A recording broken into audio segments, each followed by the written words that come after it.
The story begins with the protagonist named Akiteru Oboshi, who knows a girl that constantly teases him. Others might find it romantic if the girl had feelings for him. However, that is not the case for the protagonist, as he is in a constant one-sided battle in romance. Akiteru forcefully opened the door of the room since someone was playing loud music inside. Kohinata Iroha, who was inside the room, playfully told Akiteru to knock first before entering the room. Akiteru responded that it was his room and he did not need to knock. After telling Iroha to turn the volume down, Akiteru asked the purpose of her headphones if she was going to play music with the speaker. Akiteru's question piqued Iroha's interest, and she asked him if he was interested in her. Akiteru immediately refused to listen to Iroha when she was about to explain the reason for the headphones. Iroha was curious about what Akiteru would do if he came into the room while she was changing. She then playfully called an officer, which made Akiteru respond that it was just perfect since Iroha was trespassing in his room. When Iroha laid down on her back, Akiteru couldn't look at her straight. All of the ruckus started when Iroha obtained Akiteru's spare key, which he gave to his neighbor and best friend. Akiteru becomes annoyed since Iroha just enters his apartment as she pleases. When Akiteru asked where she got the key, Iroha simply ignored the question and teased Akiteru even more. Iroha mentioned that once Akiteru kicks her out, he would bury his face in the bed, which has her smell. Akiteru sprayed Iroha's face and told her that he would definitely not do what she said. Mad for spraying air freshener on her face, Iroha told Akiteru that it was not correct to treat her like a little sister. Akiteru outright responded that she was not her little sister. After explaining that she was the little sister of Akiteru's friend, and that would also make her his little sister, Akiteru refused such an idea and categorized Iroha as a stranger to him. When Akiteru asked for the key to be returned, Iroha happily obliged as long as Akiteru could get the key, which she placed inside her chest. Annoyed by Iroha's actions, Akiteru suddenly received a call. Some may find it strange, but Akiteru sees himself as the personification of ordinary. He does not excel at anything, nor is he particularly bad at anything either. If Akiteru wishes to be one step ahead of others, he can't waste a single second and needs to make the most of his limited time. The only thing that sets him apart from others is his lack of presence. Akiteru doesn't get singled out and no one treats him badly. He is now in the most efficient situation he could ever be in. Akiteru does not reject the idea of having friends. He just chooses to keep around people who are worth having in his life. Akiteru was then greeted by another classmate. When he turned around, he greeted back, as it was his one and only best friend, Kohinata Ozuma. Ozuma is good-looking, talented, and has plenty of personality. Seeing that Ozuma pulled out another all-nighter, he handed him his notes, to which Ozuma was grateful. Ozuma wanted to treat Akiteru with some traditional sweets to return the favor for putting up with him. Shocked at how nice Ozuma was, Akiteru did not refuse the offer. When Ozuma mentioned his sister and how she got inside Akiteru's place, Akiteru complained since no matter how many times he tries to change his keys, Iroha always gets in. Ozuma couldn't help but feel guilty and apologized to Akiteru. Seeing how opposite the siblings' characters were, Akiteru couldn't believe that the two were brother and sister. When Ozuma mentioned that Iroha may be interested in Akiteru, Akiteru showed a disgusted expression. The two went back and forth about Iroha showing interest in Akiteru and being rigid in the thought of relationships. All of a sudden, the doors in the room opened and a fierce-looking teacher came in. The teacher then told the students that if they didn't notice the bell, then they could leave the room. After some time, school was finally over. Seeing Ozuma talking with other girls, he was no longer surprised that he was busy. One of his classmates then came up to Akiteru and told him that a hottie was looking for him. When he saw that it was Iroha, Akiteru was stunned. When Akiteru asked the reason for Iroha's visit, she responded that she only wanted to go home with Akiteru. Akiteru could not stand seeing Iroha acting all innocent. Noticing that Iroha was drawing attention, Akiteru feared that his ideal school life was going to fall apart. When Akiteru told her to stay outside since he will have to get his things and tell Ozuma, Iroha stopped him and confessed that she wishes to go home with just the two of them. Akiteru was surprised and asked Iroha not to speak in such a way.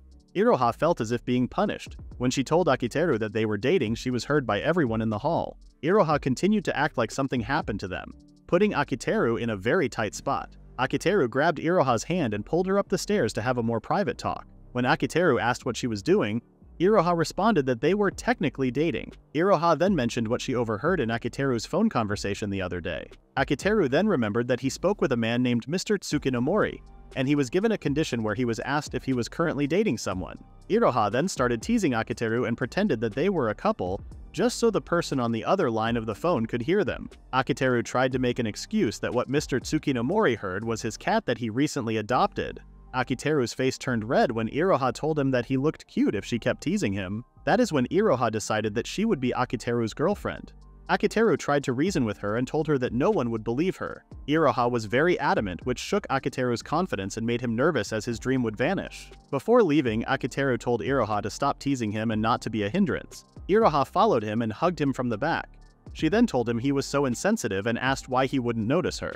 With Iroha's words, Akiteru was about to be swayed when she suddenly told him that she was just kidding. Mad by her actions, Akiteru cussed at Iroha and told her that he would never believe a word from her again.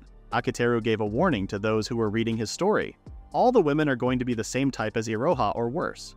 However, there was a possibility that he may also consider one of them to be cute. Akiteru's life story is basically a tale of woes. Iroha was curious about where Akiteru was going and worried since it was already late for him to go out. Akiteru was aware of how late it was and told Iroha that it also meant she needed to go home. However, Iroha immediately changed the topic and informed Akiteru that she was thirsty. Before leaving, Akiteru told Iroha that she could take a can of tomato juice from the refrigerator and lock the door once she left.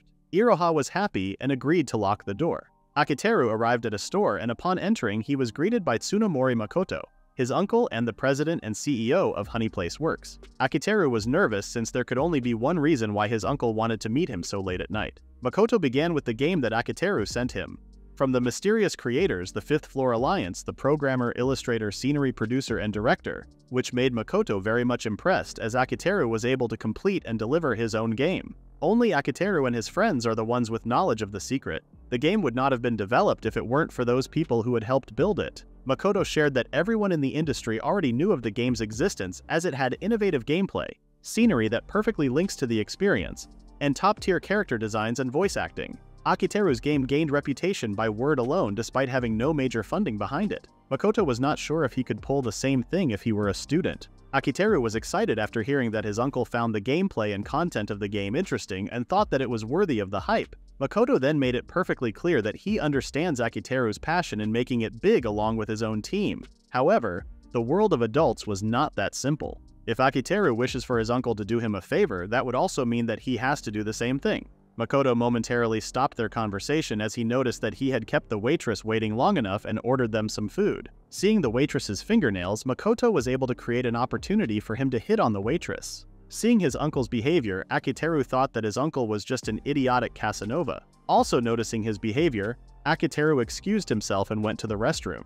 Outside the restroom, he kept repeating in his thoughts that he was the president's lapdog and that he plans to pretend not to see his uncle hit on the waitress. When Akiteru opened the door of the restroom, which was unexpectedly a unisex, he was stunned seeing a woman removing her undergarments and was about to excuse herself. The two then slowly realized what was happening. Surprised, the woman punched Akiteru right in the stomach, which knocked him out completely. Hearing what had happened in the restroom, Makoto could not stop laughing. Akiteru did not find it funny and asked his uncle for the woman's identity. Makoto was surprised that Akiteru does not remember the woman as he used to play a lot with her in their house. Confused, Akiteru slowly realized the identity of the woman and finally recognized that it was Mashiro. Tsukinomori Mashiro was his cousin. 10 years ago, Akiteru used to visit his uncle's place every month and played with Mashiro. Mashiro, who looked gloomy, was always happy when playing with Akiteru when they were younger. Mashiro was embarrassed upon hearing Akiteru's compliments about her looks. When Akiteru asked about the relation of Mashiro in their meeting, Makoto explained that the condition for Akiteru's entire team to work at Honey Place was for Akiteru to become Mashiro's fake boyfriend until graduation. Hearing Makoto's words, both his daughter and nephew were stunned and shocked by the news. The two wanted Makoto to repeat himself again. Mashiro wondered if his father got hit on the head or something, as there would be no way that Akiteru would comply with such an absurd condition. Makoto caused a scene as he panicky asked Mashiro to stop being selfish. He then reminded her that he already approved of her attending a co-ed high school and only wished for her to have a bodyguard and be protected. However, Mashiro cannot be persuaded as she adamantly refuses. Gradually realizing the situation, Akiteru asked if Mashiro was transferring to his school, to which Makoto revealed that it was indeed the truth.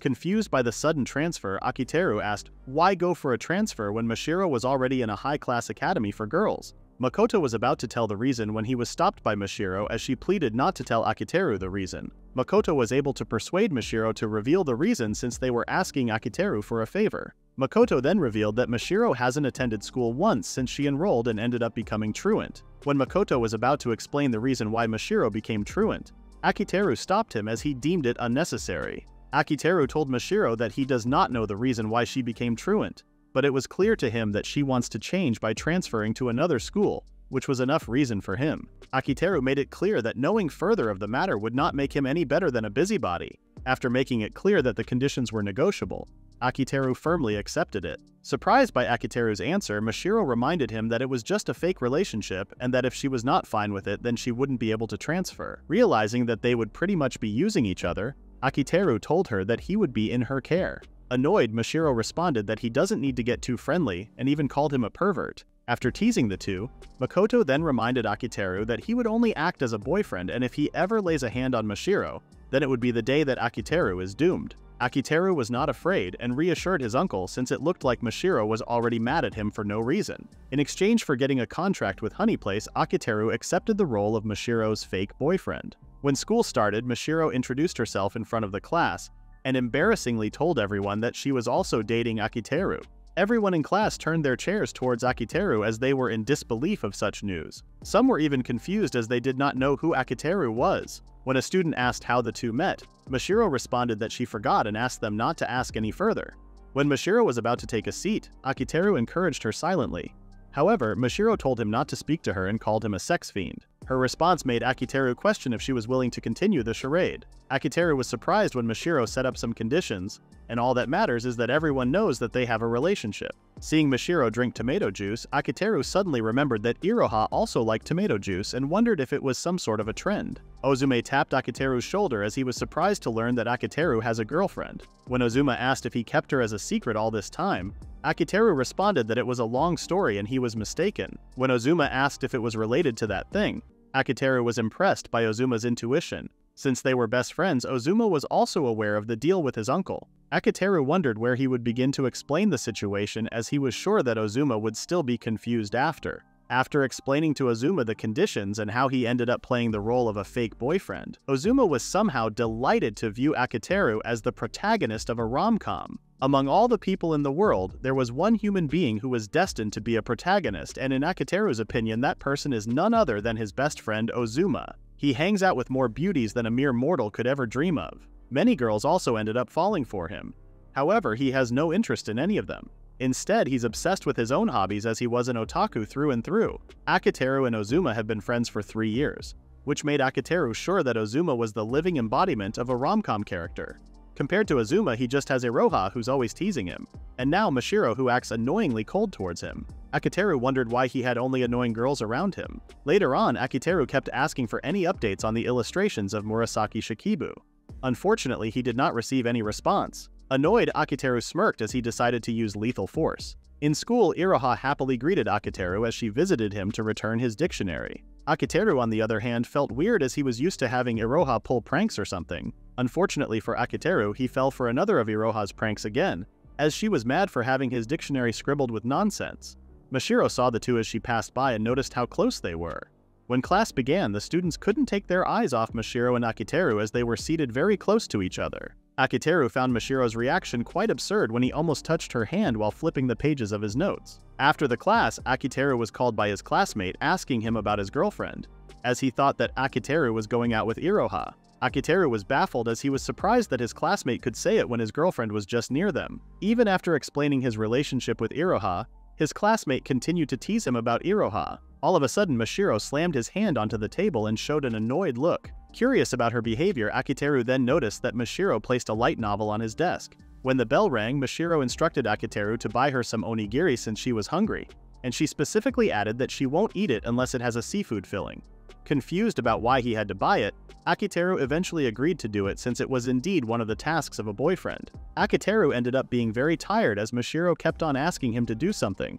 Akiteru was curious why he was getting such treatment from her, and remembered that it started when his classmate spoke of Iroha. He then wondered if she heard the classmate and became jealous. However, after seeing her reaction, he concluded that it was not that.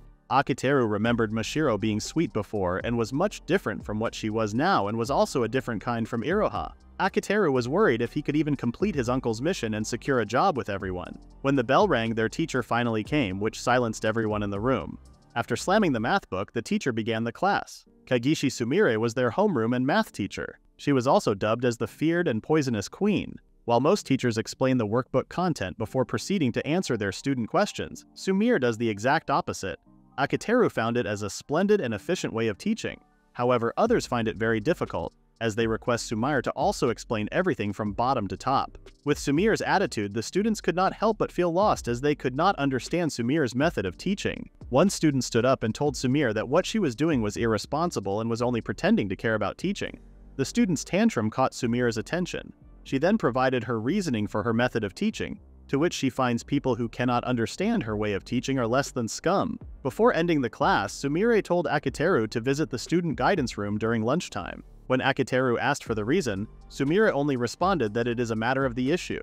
Understanding what Sumire meant, Akiteru understood. He then once again became the source of the issue for every student in the class as they were looking at him. One of his classmates was worried for Akiteru as they had a different thought about the student guidance. The student guidance room was Sumire's territory, a completely lawless environment with all sorts of tools from all ages and countries stored inside. It is fully soundproofed, with the internet blocked off so that no evidence can be left behind. When his classmate asked what Akiteru did, he only responded that it was a crime punishable by death. Ozuma stood up from his seat and asked Akiteru if he would really be alright, as he was very worried for Akiteru. Before heading out, Akiteru reassured Ozuma that everything was fine. Arriving in the student guidance room, Akiteru went inside after knocking. Sumire commented that Akiteru may have been so eager to die since he arrived quite early. When Akiteru responded, Sumire immediately bowed her head and asked for an apology from Akiteru.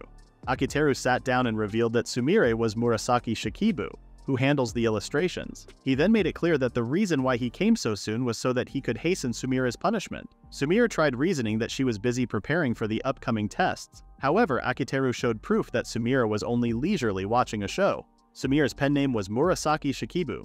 It was the hidden side of the poisonous queen who reigns and strikes fear over the classrooms. She is an illustrator who has never managed to meet a deadline. The torture devices scattered in the room were brought in to cover up her side duties. Akiteru then repeated Sumire's phrases, which she found embarrassingly cringeworthy. Sumire could no longer handle the embarrassment and asked for Akiteru to stop, as all of it was just an act. She added that she wasn't getting conceited at all and does know her place. Akiteru was surprised at how good Sumire's acting was. When Akiteru asked for the illustration's progress, he immediately became annoyed as Sumire hadn't started yet. Sumire reasoned that she was in a slump, to which Akiteru asked if she told him beforehand. When Sumire responded with a sarcastic reason, it only made Akiteru even more mad at her and applied pressure on her shoulder, which made her lose strength. Akiteru was disappointed at Sumire and could not believe that students feared her when in reality, she was such a failure. He then remembered their first meeting, which was already a hint of Sumire's actions. Last year's summer, Akiteru was roaming around at stalls and bought some books. When he opened one of his purchases, he was instantly amazed at how good the illustrations were. When Akiteru asked if the illustrator was present at the moment, they thought that he was someone from a publisher. When the two met, they were too shocked and were frozen in place. Thinking about their meeting, Akiteru thought of it as a perfect scenario in which he can exploit as many illustrations out of Sumire as he needed. Hearing Akiteru, Sumire portrayed him as a demon for blackmailing his teacher. Akiteru blamed it all on Sumire for exposing her Achilles heel. Getting back on track, Akiteru reminded Sumire that if she does not want her secret exposed, then she knows what to do. Akiteru then told her to get some good sleep to replenish her nutrients and then produce good quality drawing. Before leaving, Sumire told Akiteru that she received direct instructions on how to deal with Mashiro at school. After the school bell rang, Akiteru asked Mashiro if she had any questions about class. However, she ignored him. When Akiteru was about to ask Mashiro again, she interrupted him and told him not to act like her boyfriend. Akiteru was annoyed by Mashiro's response but then remembered what Sumire had told him. Sumire received specific instructions on how to treat Mashiro in school. A lot of things happened in Mashiro's past, but the one part that clearly stands out was that she was a shut-in until she transferred. Sumire was surprised that Akiteru knew, but sadly doesn't know the reason, as he can't easily ask something so personal. Sumire revealed that Mashiro had been bullied because her classmates found out about a secret she had been keeping. Her classmates started picking on her in a strange way.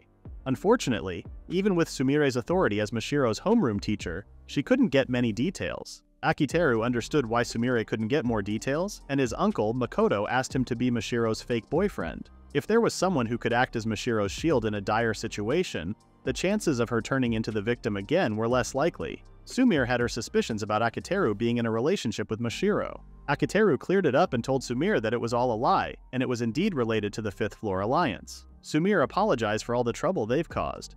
Akiteru didn't mind, as it was the fastest and most efficient way to get them down the path they've chosen. Akiteru knows that there is only so much an adult like Sumire could do, so he took it upon himself to do the rest. Akiteru hates dilly-dallying in general but hates seeing talent being wasted even more. Akiteru told Sumire that he was now setting her free from the role of being a high school teacher. Pleased with the news, Sumire only asked Akiteru in return for being set free to take care of Mashiro. Let Mashiro enjoy her time at school and continue to do so. With that agreement, Akiteru plans to do whatever he must to guarantee that. However, it looked like it would be impossible for him if he kept getting the cold treatment from Mashiro. Their classmates ended up marking Mashiro as a hardcore tsundere, and spreading rumors that Mashiro and Akiteru were pretty much married. Akiteru was a little annoyed by them. However, Mashiro on the other hand was embarrassed and asked for their classmates to stop staring at her. Seeing Ozuma, Akiteru asked for advice on what steps he should take next. Based on Ozuma's assessment of their behavior, he could tell that Mashiro's affection towards Akiteru was at an all-time low. Akiteru was sure that continuing their school lives in such a pathetic manner wasn't good for him and Mashiro. Since school has ended, Akiteru asked Ozuma if he was going to tag along with him heading home. But Ozuma had to decline since the student council president asked him for a favor. Akiteru was wearing his shoes when someone suddenly snuck up to him. He was nervous at first, but upon hearing Iroha's voice, Akiteru only became grumpy. After telling Iroha to get off of him multiple times, Iroha asked if he really wished for her to do that. After giving Akiteru a hint, he was stunned as he slowly realized that Iroha wasn't wearing any bra. Akiteru refused to be swayed again, but Iroha only continued teasing him. Akiteru realized that if Iroha knew of him being in a relationship, it would be bad news for him. After contemplating for a couple of seconds, Akiteru picked Iroha up and gave her the condition to admit she was lying or letting him cover her unbuttoned shirt. Iroha was now embarrassed and was curious where Akiteru gained his confidence. When Akiteru mentioned that he would be taking the route with the least amount of pedestrians, Iroha finally gave up and asked to be let down. After sulking and hearing Iroha apologize, Akiteru saw up close and realized that Iroha was not lying and wasn't really wearing any bra. Akiteru was baffled as he realized that Iroha would really use every weapon in her arsenal just to tease him. As the two were headed home, Akiteru asked Iroha how he could get close to another girl as annoying as her. Iroha was surprised and was shaken by the thought of Akiteru liking someone else. Seeing Iroha's surprised reaction, Akiteru tried to explain that it was not the case. Iroha's expression immediately brightened up and she was astonished at how kind Akiteru was. Iroha mentioned that it was one of the qualities that she liked about Akiteru. After explaining her situation with Mashiro, Iroha jumped and asked Akiteru to let her take care of it. Iroha vows to teach Akiteru many ways to befriend Mashiro. The next day, Mashiro was surprised with Akiteru's sudden change of character as he kept offering things for her, and basically announcing to everyone that he was her slave. Mashiro had enough and dragged Akiteru by the neck and asked him if this was some kind of new punishment as he was being so annoying. Akiteru also knew that his action won't end well but was surprised that Mashiro was more angry at him than expected. Akiteru blames 100% on Iroha and his befriending plan. Listening to Iroha's advice and tips, Akiteru later realized that he was totally deceived, continuing his plan despite being aware that he was annoying Mashiro.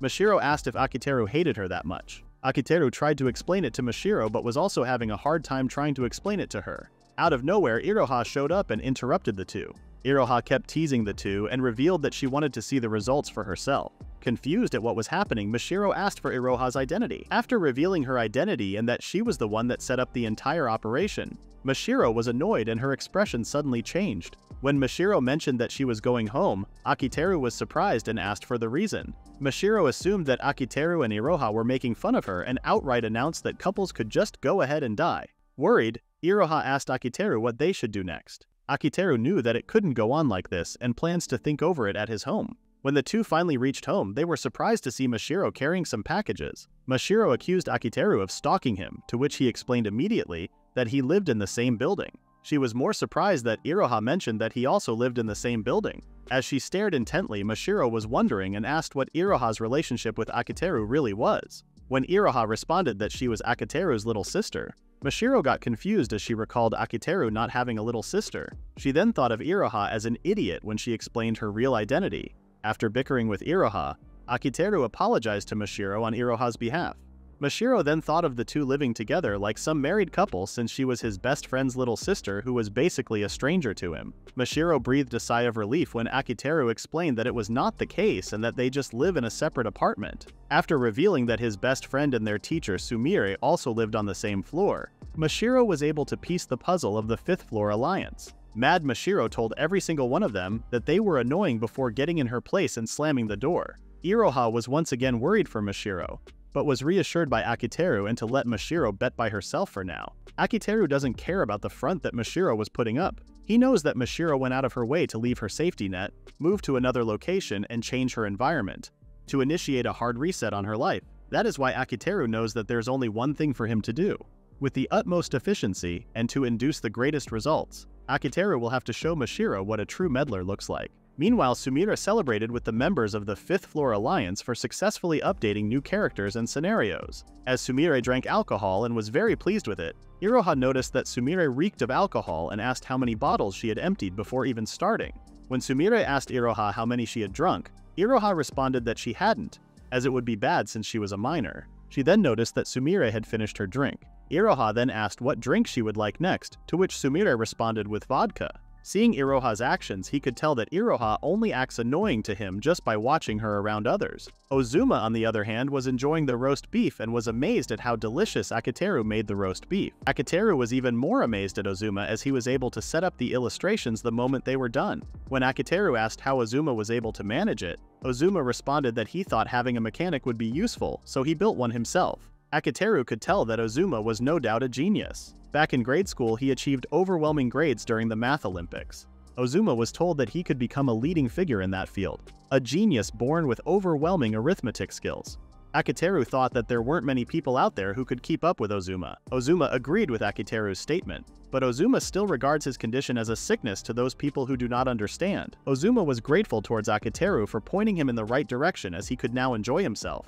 From Ozuma's point of view, Akiteru was even more amazing. Hearing Ozuma's words, Akiteru became flustered and wished not to speak about the past. Ozuma then remembered Makigai-sensei, to which Akiteru responded that Makigai-sensei couldn't make it as his novel deadline was right around the corner. Makigai Namako was the winner of UZA Publishing's novel contest 3 years ago. The accumulated sales of his series crossed the 3 million mark, becoming a huge hit and marking him as one of the biggest new writers around. Akiteru was entranced by Makigai-sensei's characters and writing style, so he tried his luck to request some scenarios from him for their game. Akiteru was fully prepared to be shut down.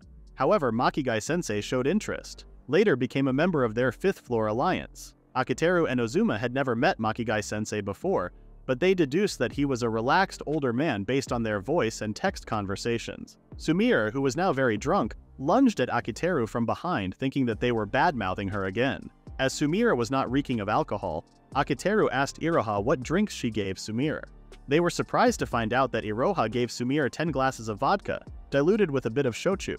In Sumire's eyes, Akiteru was now looking like a shota. Seeing Sumire huffing, Akiteru pushed her away whilst asking her to not drag him into his fantasies. Ozuma was also able to escape from Sumire's fantasies as he put the two together, and fantasized about how cute they were. Irritated, Akiteru had enough and smacked Sumire on the head, which regained her senses. Akiteru then called everyone's attention as he wanted to talk about a more serious matter revolving around Mashiro, who had just moved next door. Akiteru wanted to have Mashiro in their circle, and for that to happen, he wished for everyone's cooperation. After a moment of silence, the Kohinata siblings smiled as they already expected such behavior from Akiteru. Sumire also agreed that Mashiro needed a place where she belonged. Curious, Iroha asked what exactly they were going to do. Akiteru plans to throw a welcome party and plans to put Mashiro into their ranks during then. After sharing most of the plan, the rest of the 5th Floor Alliance were in agreement and were expecting some kind of reward. It was then decided that they would hold a party next Friday night with everyone present. At a later time, Akiteru kept on ringing Mashiro's doorbell. When Mashiro finally woke up, she was annoyed at how early it was. When Akiteru told her that they would be holding a party next week, Mashiro only told Akiteru to get lost. 5 days left before the party, Akiteru still kept on ringing Mashiro's doorbell and was now sliding flyers for the drinking party into Mashiro's house. At school, Akiteru handed a piece of paper to Mashiro which got her attention. The two responded back and forth and ended with Mashiro ending the conversation by refusing to give her Lime ID to Akiteru. As the days were getting closer to the event, Akiteru kept on engaging with Mashiro. However, she always told Akiteru to not speak with her during class. Akiteru was so passionate about inviting Mashiro to the drinking party, Mashiro had to make him realize that he was already inside the women's bathroom. As the sun was about to set, Iroha and Akiteru were busy buying groceries for their party. Seeing the two always together, the lady from the sampling store had already thought that they were a couple. After taking a bite out of the sample, Iroha phrased the food in a weird way, which Akiteru found quite weird and annoying.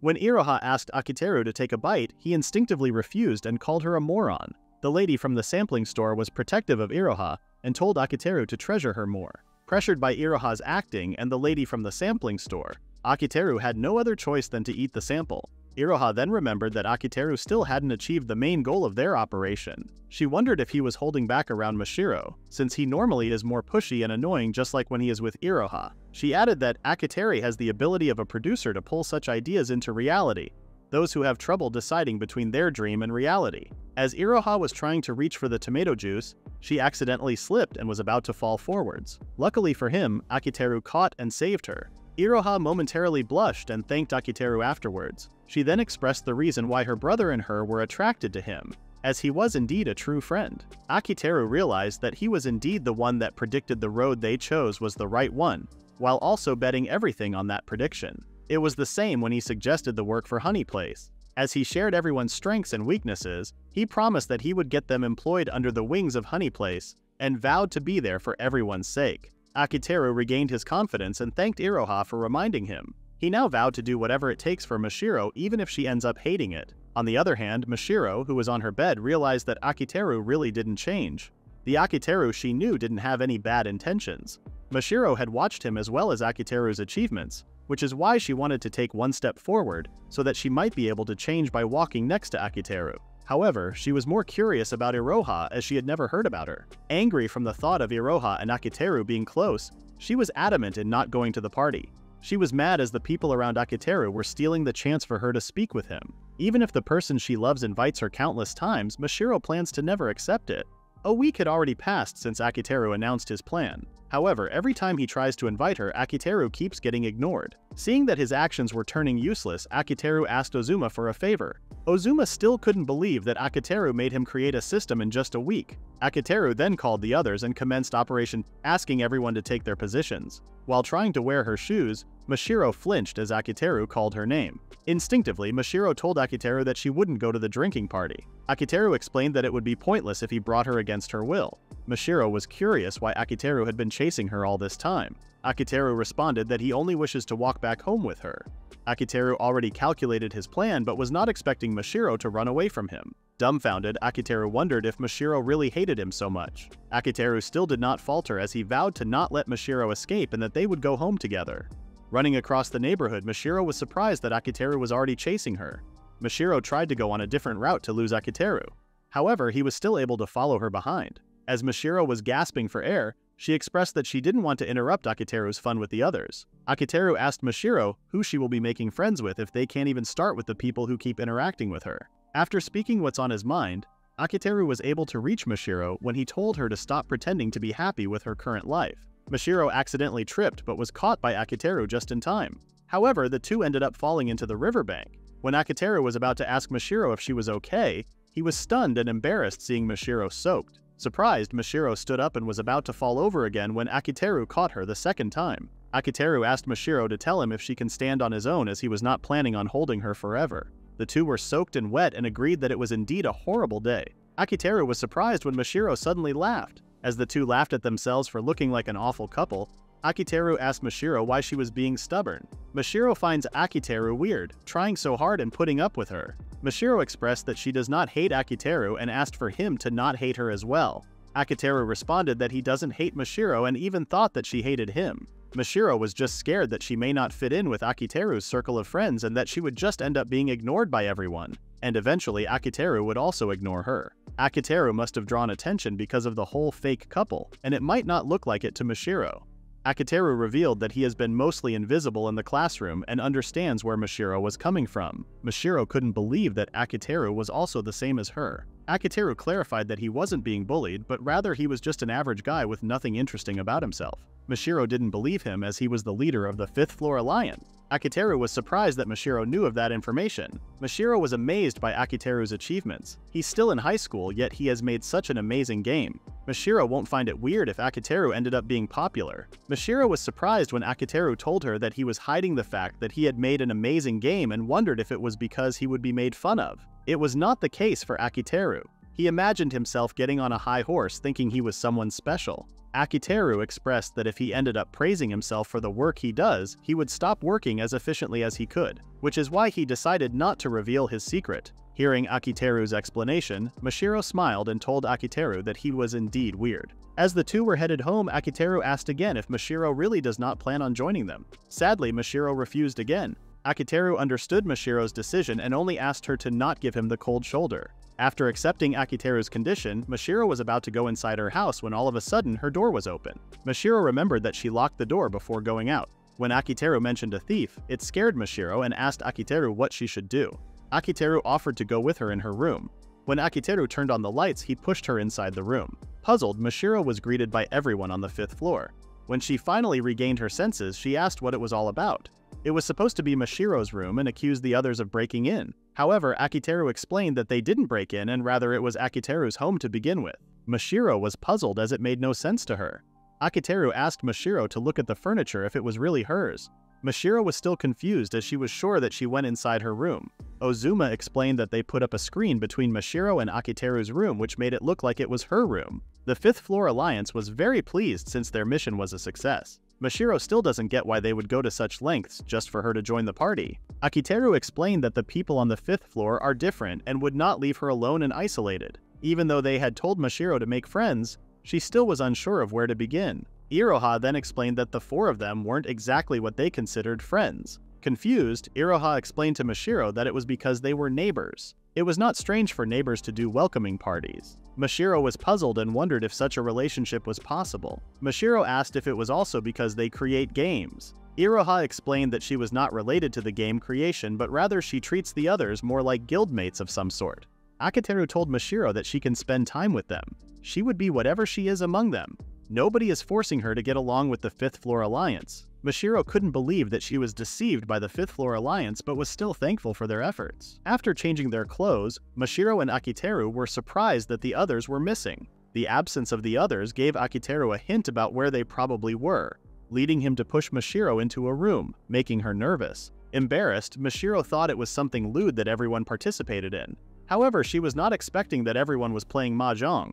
Akiteru encouraged Mashiro to play just one game, as competitions usually reveal the true personality of a person. By participating, one can try to understand the other party themselves. As the game progressed, Mashiro became curious and asked Iroha if Akiteru and she were really not in a relationship. Mashiro became flustered as Iroha kept teasing her. Seeing Iroha and Akiteru bickering back and forth, she was still suspicious of them, as they were pretty close. This hinted to Iroha that Mashiro was somehow jealous and teased her for it. Embarrassed, Mashiro overreacted again and ended up calling Akiteru a pervert once again. Iroha used the information that Mashiro blurted out and teased her with it. As the room became silent, Iroha realized what was happening. After moving a few pieces, Mashiro was able to collect and arrange 13 orphans, gaining 48,000 points. While the others were impressed with Mashiro's mahjong skills, Akiteru, on the other hand, was busy cleaning the room and was also surprised that Iroha would overlook a play.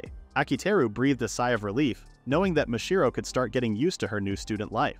The most important point of their successful plan was that Akiteru scored a great favor from his uncle. He knows to himself that he is not a good person and takes advantage of the opportunity, even if it is very low. For Akiteru, he wishes to achieve his future as well as the future of the 5th Floor Alliance as efficiently as possible. This made him choose a path that could have hurt Mashiro if the plan ended in failure. He has been called many unpleasant words but ignored all of it just to pursue his goals. Knowing that he would end up hurting other people, Akiteru didn't care as he knew that a number of people would be saved because of his actions. While tidying up the room, Akiteru heard a rapid knocking on his balcony.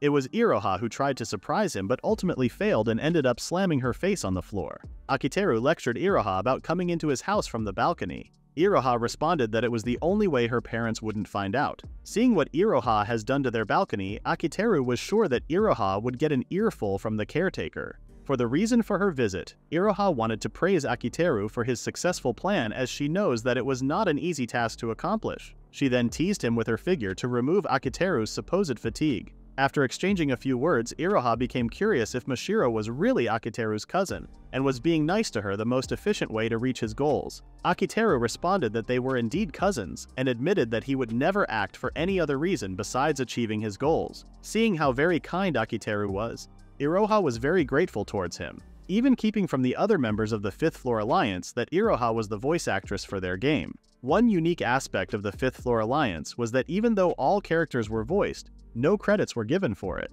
Many people online guessed, but the truth of the matter was that all characters regardless of gender or age were voiced by Iroha herself. Akiteru complimented Iroha, even calling her a real genius like her brother. Akiteru suddenly became curious and asked her about her family. Iroha's family were the same always, and are still against the idea of her working in the entertainment business. Akiteru asked if she knew the reason behind her parents' hatred towards the entertainment industry, but she had no clue and could only theorize that may have been related to her mother's former job.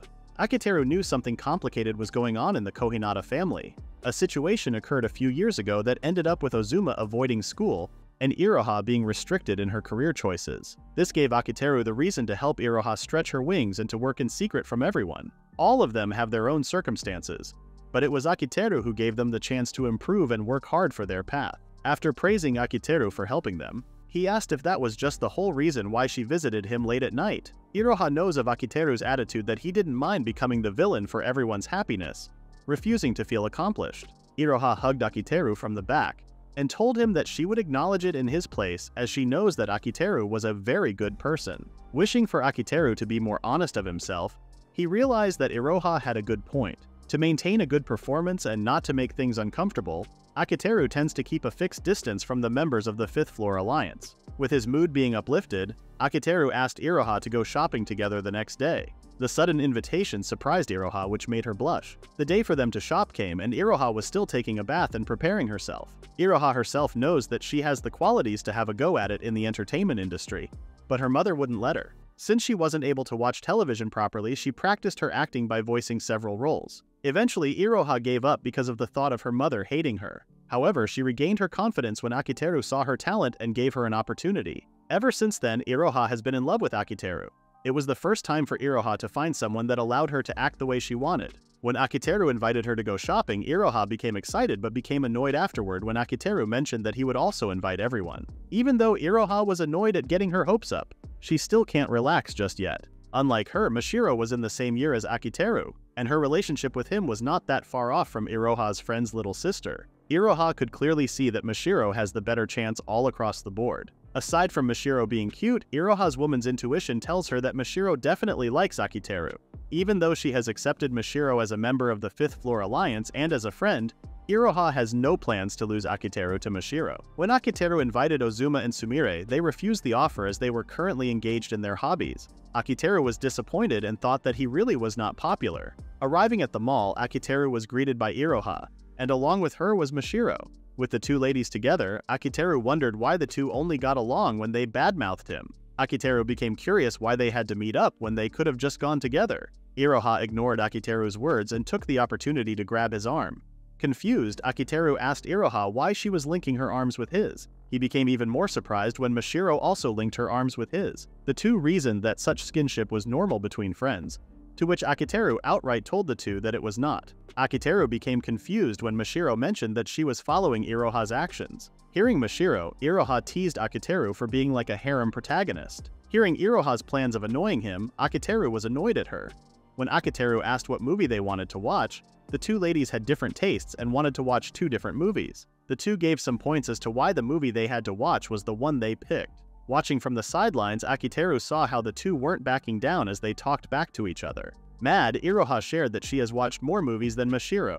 Akiteru stepped in and agreed with Iroha's statement just because he witnessed how Iroha barges into his home and uses his streaming subscriptions. Mashiro was in shock and couldn't believe that Iroha had gone to Akiteru's house more than she could have imagined. Akiteru asked Iroha to be quiet as her words were the type of information that could hurt loners. With no other option left, Akiteru suggested that they can just watch whatever movie they want and just regroup once the movie finishes. Akiteru's suggestion was outright rejected, which made the two ladies team up again and badmouth him. Iroha suggested that they do rock, paper, scissors, to which she ended up winning.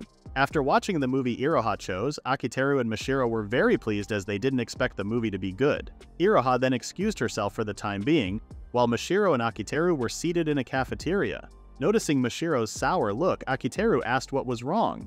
Mashiro was still having a hard time dealing with Iroha since her energetic attitude reminded her of the people she disliked. Akiteru was about to console her and lend an ear when all of a sudden two mysterious women came up to Mashiro and teased her for being with a man in the cinema. Mashiro was frozen in fear seeing the two women. Akiteru tried to put some words against the two women, but they only dismissed Akiteru and continued bullying Mashiro. When the black-haired woman asked if Akiteru knew of Mashiro's novel, Mashiro shivered and asked the two to stop. Akiteru had enough of the two women. Changing to a more serious tone, Akiteru told the two to stop already. Shaken by Akiteru's strong presence, the women insulted Akiteru and even warned him that they have strong companions with them. However, Akiteru didn't show any worries as he even challenged them on who among them is far worse. The two women got scared and eventually ran away. Mad at the two women that interrupted their time, Akiteru asked Mashiro if she was fine. Seeing Mashiro shiver in fear, Akiteru was able to deduce that the two women were part of the reason why Mashiro dropped out of school. When Akiteru asked about the novel the two women mentioned, Mashiro flinched and apologized to Akiteru before running away. Iroha finally came and asked what had happened as she saw that there was an altercation happening. The two then split up to look for Mashiro, but sadly she was nowhere to be found. Running out of ideas where to look, Akiteru remembered that Mashiro always runs towards places that are quite dark.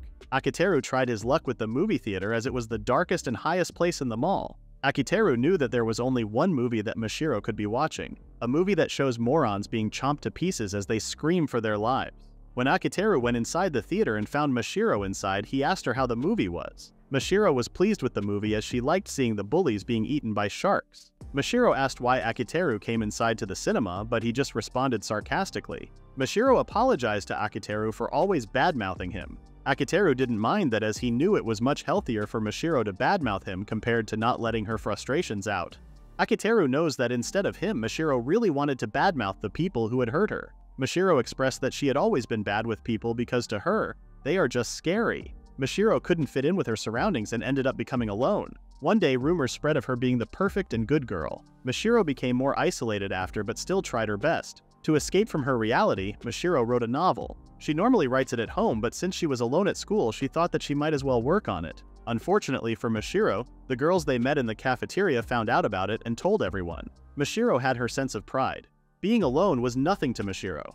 However, after being made fun of, it took a toll on her. Mashiro was scared of showing her weakness to everyone that she deemed strong. Mashiro didn't expect that Akiteru also loved novels. He shared that there was one person that was exactly like Mashiro, and he became a big fan of his. Sharing the things he liked about Makigai Namako-sensei's works, he saw the resemblance between Mashiro and Makigai-sensei's circumstances. With Makigai-sensei's works as a reference, Akiteru encouraged Mashiro and told her that her novel is something that she shouldn't be ashamed of. Mashiro was still worried since some authors use pseudonyms to hide their identity or else they would get embarrassed. Akiteru doesn't dismiss the author's interests and only wants Mashiro to know that there are others who also agree with them. Akiteru's words reached Mashiro and agreed with them. However, she is still having a hard time getting along with Iroha as she feels like she is not a good fit for her. Akiteru understands that Iroha's actions may portray her as bothersome. Akiteru reassures Mashiro that Iroha may sometimes be very annoying, but she is a good person. Akiteru promises that if Iroha ends up doing something that could hurt Mashiro, he would lecture Iroha until she bawled her eyes out. Mashiro felt safe and accepted Akiteru's hand as they got out of the theater. While looking for Iroha, Mashiro and Akiteru saw her as she was talking with the two women that bullied Mashiro. Mashiro instantly concluded that Iroha was like her bullies, but Akiteru asked Mashiro to keep watching as it may not be the case. Upon seeing Iroha close, she slowly turned her insults towards the two women and gave them a warning which scared the two women even more. Mashiro was surprised that Iroha's voice suddenly changed. While Iroha intensely stared at the two bullies, Mashiro became curious about what was happening. Akiteru explained that Iroha was showcasing her somewhat special talent, the greatest weapon the Fifth Floor Alliance possessed. Regardless of gender, Iroha could imitate any character's voice. The two bullies panicked and correctly guessed that Iroha was friends with Mashiro. However, as Iroha's expression darkened even further, they became beyond scared, immediately realizing that she was not friends with Mashiro. Iroha informed them that she was merely teaching them a lesson because she couldn't stand bullies. When Iroha was about to strike the blonde bully, Akiteru intervened just in time to stop her hand. Even though he knew Iroha was acting, Akiteru was still scared at how real it seemed up close. Scared and unable to endure it, the two bullies began apologizing. Akiteru reminded them that he had tough people backing him up and negotiated that if they stopped bothering Mashiro and ignored those they had nothing against, he wouldn't take further action. The bullies agreed to the conditions and ran off. Iroha sat down on the floor, exhausted and grateful to Akiteru for intervening. Although Iroha managed to scare the other person with her voice, it was still just an act. If they caught on to the fact that Iroha was bluffing, she would be the one to get hit. After witnessing Iroha's angry acting, he realized that she was genuinely angry at the two bullies. Iroha was furious to learn that the two bullies were partly responsible for Mashiro becoming a shut-in. Akiteru then asked Mashiro's opinion about Iroha's acting skills. Iroha acted gleefully and apologized to Mashiro for acting on her own. Mashiro expressed regret for categorizing Iroha with her bullies and accepted her fault. Akiteru knew that Iroha wouldn't mind what others thought of her. Iroha wouldn't detest a person over something trivial, and if she ever did, she would become a terrifying existence, terrorizing the other person. Although Iroha's attitude was sometimes annoying, she would never hold any ill will towards someone because she is a good person. Iroha was very pleased when Mashiro apologized to her and asked her to be her friend. Seeing his two friends becoming close, Akiteru knew that it was the start of their deep friendship. At a later date, Akiteru met up with his uncle Makoto. Makoto was very happy with the results Akiteru showed. He didn't expect Mashiro to even make a friend. Makoto was so happy sharing his daughter's new student life and only hoped that she would forget her horrible memories from her previous school. Makoto became interested in Iroha and thought of her as a member of the 5th Floor Alliance since she was the voice actress. Hearing Iroha's versatile talent, Makoto guessed that she was the voice actress behind the characters in the game. Akiteru pretended that there were other voices used in the game. However, Makoto already knew from the beginning that there was only one person behind all the voices in the game. Akiteru was impressed at how sharp Makoto really was and wasn't expecting any less from a top-class CEO like him. Makoto understood that Akiteru wished for the information to be kept a secret and agreed to it. Makoto brought up another pending issue he had with Iroha, whether she was actually Akiteru's girlfriend. Akiteru outright responded that it was not the case. Makoto's attitude changed as he reminded Akiteru that dating Mashiro for real was not allowed. Akiteru reassured that it won't happen as he thinks that Mashiro doesn't even like her. Makoto knows that Akiteru is a good guy, but did not expect him to be so dense regarding a woman's emotions. When the two finished their meeting and went their separate ways, Akiteru was puzzled that his door was open, and surprised to see Iroha in his bed once again. Since Iroha was too occupied with the music she was listening to, Akiteru turned the volume up, startling Iroha and causing her to throw away the headphones. Akiteru reassured Iroha that she would be fine, as he always buys the best things to ensure that they last longer. Iroha was very pleased to hear the quality of the stereo, as it was essential for her practice. Knowing her mother could get upset with her if she ever finds out that Iroha is involved with the entertainment business, Iroha decided to leave her headphones in Akiteru's room as it was the place where she could act freely. Iroha was very grateful towards Akiteru for letting her listen to music and other voice actors. While Iroha was pestering Akiteru, he suddenly received a message from their group. Since Iroha was hiding her identity, she couldn't participate in the 5th Floor Alliance group chat. To work around that problem, Akiteru often showed her the chats on his end, making her feel like she was actually part of the group. The two were surprised upon seeing the message. In Mashiro's room, Mashiro installed a voice changer application to hide her identity. She did not like deceiving others and was about to reveal her secret when she realized that Akiteru still didn't know that she was Makigai Namako. Mashiro still couldn't forget the day that she thought Akiteru wrote a letter to her personally, but instead, it was intended for Makigai. It was a fan letter, and in the corner were contact details and the link to the 5th Floor Alliance website. Mashiro found another reason to interact with her beloved Akiteru once again. Mashiro was a bit disappointed after finding out that Akiteru was kind to everyone, but was still glad that she got to talk to him again. Gathering all of her strength, Mashiro sent out a message confessing that she likes Akiteru more than anyone else in the world. Seeing the message, the two were just stunned. Akiteru was confused about what Mashiro's message meant. He became even more confused as he was woken up and greeted by Mashiro.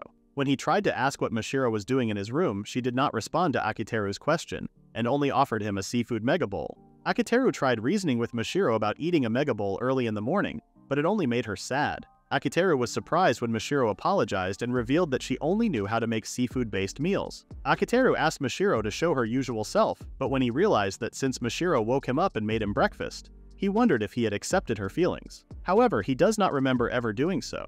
Mashiro asked Akiteru to stop fussing over small details and proceeded to take off her apron. Surprised, Akiteru asked what Mashiro was doing. Mashiro asked Akiteru if they could perform what lovers would often do and proceeded to kiss Akiteru on the lips. On the verge of passing out, Akiteru suddenly woke up with food in his mouth. Iroha woke Akiteru up by putting a popsicle in his mouth and teased him for being so lewd with his mouth. Since Akiteru was now fully awake, Iroha told him that she got him a popsicle and used it to wake him up. Annoyed, Akiteru asked Iroha to wake him up normally next time. Pointing out Akiteru's reaction when sucking the popsicle, Iroha teased him again as she asked what things she would use next to get him excited. Now mad, Akiteru asked Iroha the reason why she visited him. When Iroha revealed that it was already past 8, Akiteru panicked since he didn't like wasting time, not even for an hour. Akiteru became even more worried since he always followed his schedule and was never late. Sensing that something was wrong, Akiteru told Iroha that he was going for a checkup and might come home with bad news. Iroha then told Akiteru that if he does not hurry up, then he would really be late. Now more alert, Akiteru ran to the bathroom and washed his face. While wiping his face, Akiteru realized that what happened earlier was just a dream. However, the fact that Mashiro confessed to him was still real. Akiteru has been living his life to ensure their game would be successful, and to secure employment for his members at Honey Place. He never expected to be involved in an event straight out of a rom-com. If the message he received was just a misunderstanding, then Akiteru plans to leave it at that, and does not mind making a fool of himself. However, if the confession was indeed true, then Akiteru would end up hurting Mashiro if he were to ignore her feelings. Akiteru plans to meet up with Mashiro and confirm to himself what she felt about him, and reveal his own feelings after. Akiteru was breathing heavily as he rode his bike towards school. He was still mad that Iroha did not wake him up early, but knew that it was still his fault for oversleeping. Akiteru did not expect that he would also be taking Iroha to school, but couldn't help it as they were about to be late. Akiteru asked Iroha to hold on tight since it was dangerous. However, Iroha only teased him even more by hugging Akiteru from the back. Akiteru was determined not to be swayed by Iroha, and encouraged his mental state to be strong. Noticing how diligent Akiteru was, Iroha mentioned that being late for once is not that bad. Akiteru responded that being late goes against all his ideals and would rather not be late. There was also another reason. Since Sumire was not just their illustrator but also their teacher, Akiteru wanted to avoid being lectured by her for being late. He also does not plan on showing any kind of weakness towards Sumire, as there is a possibility that Sumire might use it against him. Hearing Akiteru's worries, Iroha then realized that being a producer must be really hard. Iroha wanted to make sure that riding along with Akiteru was fine. Akiteru reassured her that unless his uncle saw them, they would be in trouble. When Iroha asked if Mashiro would get the wrong idea if she saw them, this surprised Akiteru and tried to avoid the topic. Seeing Akiteru flustered, Iroha teased him again for finally being popular with the ladies. When Iroha jokingly offered to practice with Akiteru so that he won't mess it up with Mashiro, this confused Akiteru as he always can't tell if Iroha was being serious or not. However, knowing Iroha, Akiteru outright refused her offer. Iroha became annoyed since Akiteru boringly responded to her advances. While Iroha was busy teasing, Akiteru on the other hand was focused on getting them to school, as they were only one final turn left and would be reaching school very soon. Exhausted, Akiteru arrived just in time and greeted Ozuma while on his way to his chair. Akiteru was about to speak with Mashiro as he hates to delay the matter. However, he was surprised to see Mashiro becoming more attractive than usual, and wondered if it was because of her confession. Akiteru told himself not to fall for any temptations, and that his logic shall prevail as he stood up from his chair. When he approached and called for Mashiro, Akiteru was surprised when Mashiro responded mad and cold towards him. Akiteru tried to have a conversation with Mashiro and asked her why she was in a bad mood. Akiteru was in shock when Mashiro told him that she feels sick whenever she was forced to listen to his voice and asked him not to speak with her. Akiteru was on his knees as he received such a brutal response from Mashiro. He then wondered if Mashiro wanted to continue their fake relationship since their acting had planted doubts in the minds of their classmates, most especially the guys. However, when hearing that the guys still believed in their fake relationship, Akiteru did not continue with his suspicions, and only thought of them as idiots. Akiteru was still confused why Mashiro was mad, and wondered if she was still the same person that sent him those lines. He then wondered if what happened was just really a misunderstanding and not a confession. Annoyed as it was wasting his time, Akiteru messaged Mashiro in Lime asking her the reason for ignoring him. Akiteru was again surprised when Mashiro responded that she was only embarrassed since she loves him so much that she might die from looking at his face. Akiteru was becoming more confused as Mashiro's facial expression was completely different from her messages. Seeing Mashiro's messages and her reaction, Akiteru wondered if he was communicating with the correct person. Akiteru was puzzled as he received a message from his uncle. Akiteru then became worried as he wondered if Makoto found out about Mashiro's confession, and that would lead to their deal being cancelled. However, his worries immediately vanished when he realized that his uncle must have thought he was someone else and sent a wrong chat. As he was putting his phone in his pocket, Akiteru remembered the woman in the image as the waitress from the family restaurant. Akiteru wondered what he should do next, as he wants to clear things before Makoto finds out about it, but he also can't have a normal conversation with Mashiro. As the class began, Sumire went into the classroom and complimented the students for showing her good results. Seeing how strict Sumire was, Akiteru only wished that she would also be professional with her other work, since she has yet to meet a deadline. Before leaving, Sumire announced that their school's own theater club would be participating in the National High School Theater Competition, and is recruiting reliable members. The students were stunned, as they were not expecting the most strict teacher in school to be the club advisor of the theater club. Some students wanted to pass right away, assuming that the club must have been hell since they did not even see one performance from the club. Sumire specifically mentioned that she does not want students that do not have any talent and only wanted to work with the best. Akiteru was also surprised to hear that Sumire was the advisor for the theater club. He wondered if Sumire even has the time for that when she already has many responsibilities and barely meets the deadlines for both of her works. Realizing that Sumire may be becoming busier, Akiteru decides to reschedule the upcoming illustrations. He also has to deal with Mashiro, who's confusing him with her reactions and responses. Worried, Ozuma asked Akiteru if he was overworking himself since it was rare for him to oversleep. Ozuma realized that making Iroha look after him was not a good idea as she barely managed to wake Akiteru up in time. When Ozuma mentioned that Iroha only wishes to see the sleeping face of the person she liked, Akiteru froze and wondered if his perception was wrong the whole time, and was even more curious if girls liked him even though he is not handsome or talented. Thinking that Akiteru might be tired, Ozuma did not want to put the matter in Akiteru's head but still notified him that Makigai-sensei has been acting weird ever since the weekend. Akiteru also noticed the sudden change of Makigai-sensei's attitude. When Ozuma saw the manuscript Makigai-sensei sent to Akiteru, he instantly agreed with Akiteru that the script sucked. After speaking with Ozuma, Akiteru saw Mashiro staring at him, but again was ignored when he asked for the reason. Akiteru found it very strange as Makigai-sensei's sudden change and Mashiro's confession are happening at the same time. With the sudden change of the manuscript's scenarios, Akiteru already assumed that the reviews would tank. For the future of the Fifth Floor Alliance, Akiteru plans to take action about the bad scenarios. In a different class, the male students were always happy and felt blessed seeing Iroha. On the other hand, Iroha herself can't stop smiling as she reminisces about what had happened earlier in the morning. Imagining Akiteru's figure from the back makes Iroha feel warm and happy. While enjoying herself, her happy expression suddenly turned to worry, as she did not expect that Mashiro would be bold enough to express her feelings towards Akiteru. Iroha had always thought that they would stay the way they were, spending time together like they always do. She then was worried as she did not want Akiteru to be taken away from her, but also wishes to get along with Mashiro at the same time. Iroha's attitude changed when she was called and told that a senior was looking for her. Confused, Iroha was then surprised that the senior that was looking for her was Mashiro. Visiting a different room, Mashiro was worried that she might get assaulted, to which Iroha reassured her that she would not if she just changed the words she chooses to say. Mashiro mentioned that there was something different with Iroha and wondered if it was because she was not posing while performing the pose herself. Seeing Mashiro's pose, Iroha had lots to say but decided to keep it to herself.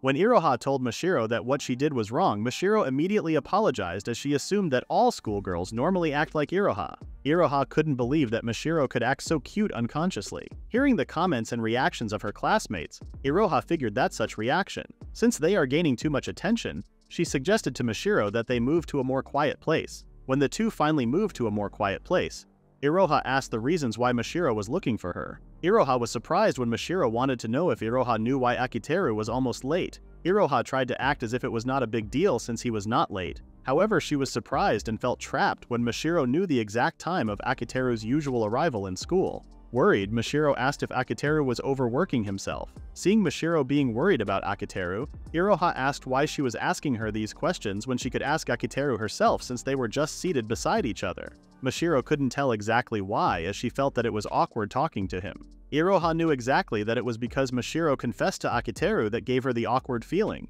Iroha can't reveal the secret to Mashiro even though she is Mashiro's only friend. Iroha then wondered if Mashiro's every room was calculated as she can't seem to win against her. To reduce her worries, Iroha told Mashiro that Akiteru must have been tired since he overslept. Worried if Akiteru was sick, Iroha reassured Mashiro that it was not the case since Akiteru is obsessive over his health.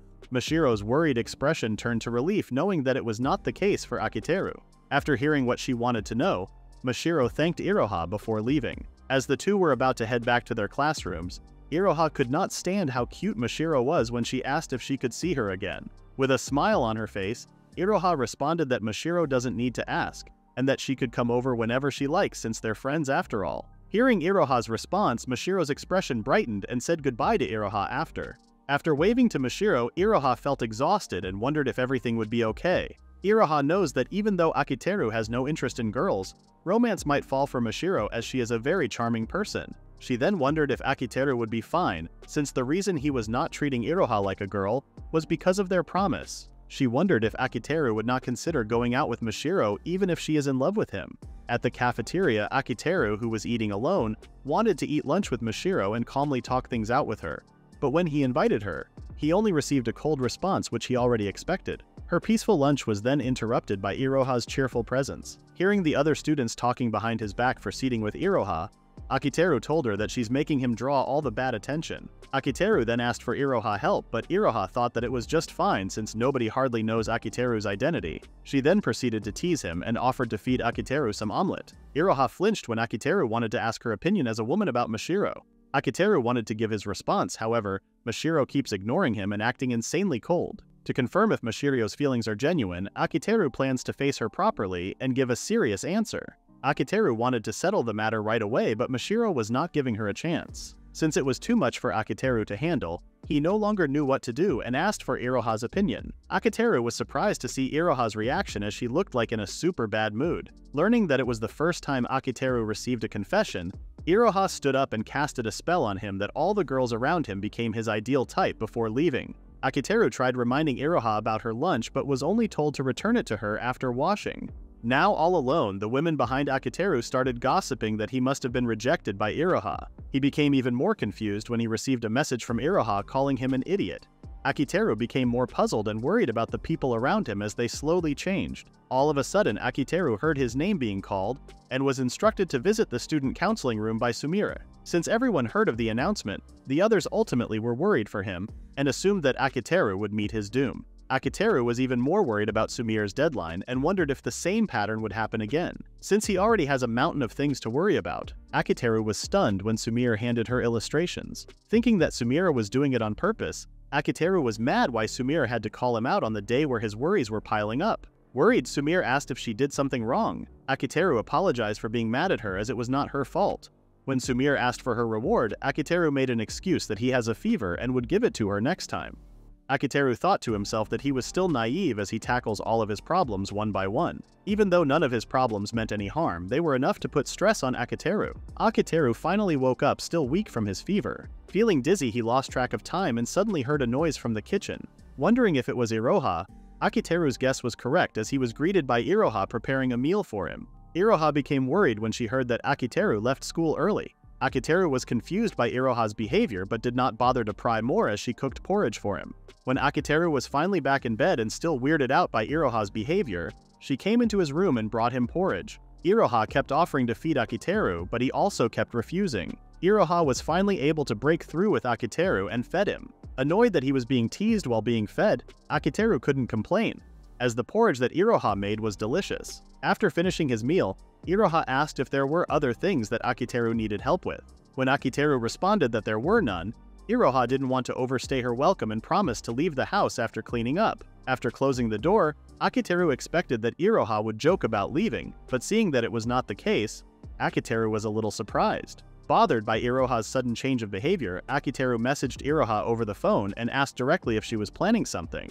However, Akiteru became more confused with Iroha's response as it was still out of character for her. Akiteru breathed a sigh of stress as he no longer knew how to handle the sudden changes in his surroundings. Akiteru received a call from Ozuma asking him how he was, as he sensed trouble from him. Wondering if Ozuma was some sort of psychic, Ozuma jokingly responded that he had set up a system that tracks Akiteru's heartbeat, to which Akiteru found it even worse. Ozuma then revealed that Iroha just got home but immediately went into her room without saying anything. He wondered if something had happened between Akiteru and Iroha. Akiteru was having a hard time explaining as he didn't want to reveal the whole truth to Ozuma, but he was cut off by Ozuma telling him that it was fine if Akiteru didn't tell him. Akiteru apologized and thanked Ozuma for understanding. Learning that Akiteru would have to deal with his problems on his own, Ozuma asked if Akiteru would be fine. Akiteru responded that he would be, but then asked a little help from Ozuma. Akiteru shared that he wished to tell Makigai-sensei that the script he sent was not good, even though he was still hesitant about the idea. Akiteru felt relieved as he gained Ozuma's support for his plans. Focusing on the problem at hand, Akiteru ran into Iroha when he was about to leave. After being greeted properly by Iroha, Akiteru still felt weird about Iroha's behavior. When Iroha kept checking up on his health, Akiteru could no longer take Iroha's absurd charade. After sharing the progress of her voice lines, Iroha excused herself as she saw her classmate and went with her to school. During the school break, Akiteru was busy finishing up the things they needed for the game. After consulting with Ozuma about the final inputs, Akiteru was relieved that Ozuma approved of them. The only problem they had left was Makigai-sensei's scripts. Akiteru finally messaged Makigai-sensei about her recent script and asked her to rework the last scenario. Makigai-sensei believed that the manuscript she made was perfect. When Ozuma shared his opinion and agreed with Akiteru, Makigai-sensei acknowledged Ozuma and Akiteru's opinion. However, Makigai-sensei was adamant that the love scene that was added was good. Makigai-sensei vowed to make her work 100 times better, which made Akiteru nervous. As their conversation with Makigai-sensei ended in complete failure, both Akiteru and Ozuma were drained of energy. Ozuma added the voice lines in the final recording script. Akiteru agreed and asked Iroha if she had time to record some voice lines. Receiving Iroha's usual response, Akiteru once again felt pressured. Hearing the loud tapping sounds coming from Mashiro, Akiteru remembered that Mashiro also writes novels and decided not to disturb her for the time being. Seeing Iroha's reaction, Akiteru decided to ignore her messages, which she ended up breaking in and decided to record the voice lines. Seeing Iroha's messages, Akiteru already knew that Iroha would do it as she's serious about her work. Slightly relieved, Akiteru then heads out to the cafeteria to buy lunch. Out of nowhere, Sumire called out for Akiteru and asked if his fever was gone. After learning of Akiteru's condition, Sumire asked him to follow her as he promised. Confused, Akiteru didn't remember a promise at first, then remembered a reward he promised to her. When Akiteru asked if it was important, Sumire responded that it was indeed, and that it could greatly influence her future. The 4th floor of the special classrooms building was known as Kowloon Castle. There was nothing there but empty classrooms. It was unhygienic, with junk overflowing the area. After leading Akiteru to one of the classrooms, Sumire bowed her head and begged Akiteru to save the theater club. Hearing Sumire's sudden request, it took Akiteru a couple of seconds to process what was happening. Confused, Akiteru asked Sumire if being the advisor for the theater club was too much work. Sumire explained her tasks as the club advisor and expressed that it was like heaven for her. When Akiteru asked what the problem was, Sumire revealed that if the theater club didn't advance to the next round during the next prefectural tournament, the theater club would be disbanded. Akiteru found it more convenient for Sumire if that were to happen. However, Sumire explained that it was not the case. It was mandatory for every teacher to be a club advisor. If the theater club were to disband, Sumire would be the substitute for the teachers on maternity leave, who was the advisor of the girls' tennis club. Confused, Akiteru knew that their tennis club was strong. Crying, Sumire begged, as she did not want to be the advisor for such a demanding club. Sumire complained that she no longer had time to draw since the tennis club sessions were really long, and they practiced in the mornings, afternoons, evenings, all the time. Akiteru realized that their work would also be affected, but since the club might look for someone experienced, Akiteru asked if Sumire was good at tennis. Sumire then shared that she gave the principal the impression that she was good at sports. Learning that Sumire was indeed worthless to the core, she explained that she had to portray such a character, or else the other teachers would bully her. Akiteru finally agreed and decided to inform the 5th Floor Alliance that Sumire would suffer if the theater club were to disband. Akiteru then remembered that the club was looking for talented students, and Sumire confirmed that they were in dire need of talented students as she showed the members to Akiteru. Seeing the club president leading her members, Akiteru somehow recognized her from somewhere. Sumire revealed that the club president was the top student in Akiteru's grade. The club president represented their grade and delivered a speech as the top student. Ever since then, the club president has gotten perfect marks in every subject and has maintained her first-place position. She was considered a genius among geniuses. Akiteru thought that the club president must have been skilled as the classroom and hallway leading up to the room were clean. Akiteru wondered what the problem was when the theater club already had the top student in his grade. When the theater club was about to start rehearsing, Akiteru was impressed, as they were also setting up lights. When the club president finally started, both Akiteru and Sumire had sour expressions on their faces. Thinking that it was just some difficulty in her first try, Akiteru was baffled when hearing the club president's play. It was not just the club president. The problem spread throughout the members of the club. Some of the lines mentioned were not even part of the script. Realizing the dire situation, Akiteru could only kneel as he found the club really bad. Akiteru had enough when the club president herself gave her performance 80 points, asking if she was in her right mind. Akiteru's sudden appearance startled and infuriated the club president. Wondering about Akiteru's identity, the club president was surprised upon seeing their club advisor outside of the room. After giving a speech, the club members were touched and thought of Sumire as very cool. Sumire then introduced Akiteru to the club. The club president complained and told Sumire that a newcomer may not be suitable. However, Sumire reassured the club president that Akiteru would guarantee the success of the theater club, as he is a super producer. The club president was fixated on not accepting Akiteru, and assumed that he had no understanding and talent in theater. After giving a few side comments about Akiteru, Sumire gave the stamp of approval that Akiteru's skills as a producer were necessary for them to boost the play to the next level. The club president accepts that Sumire was vouching for Akiteru.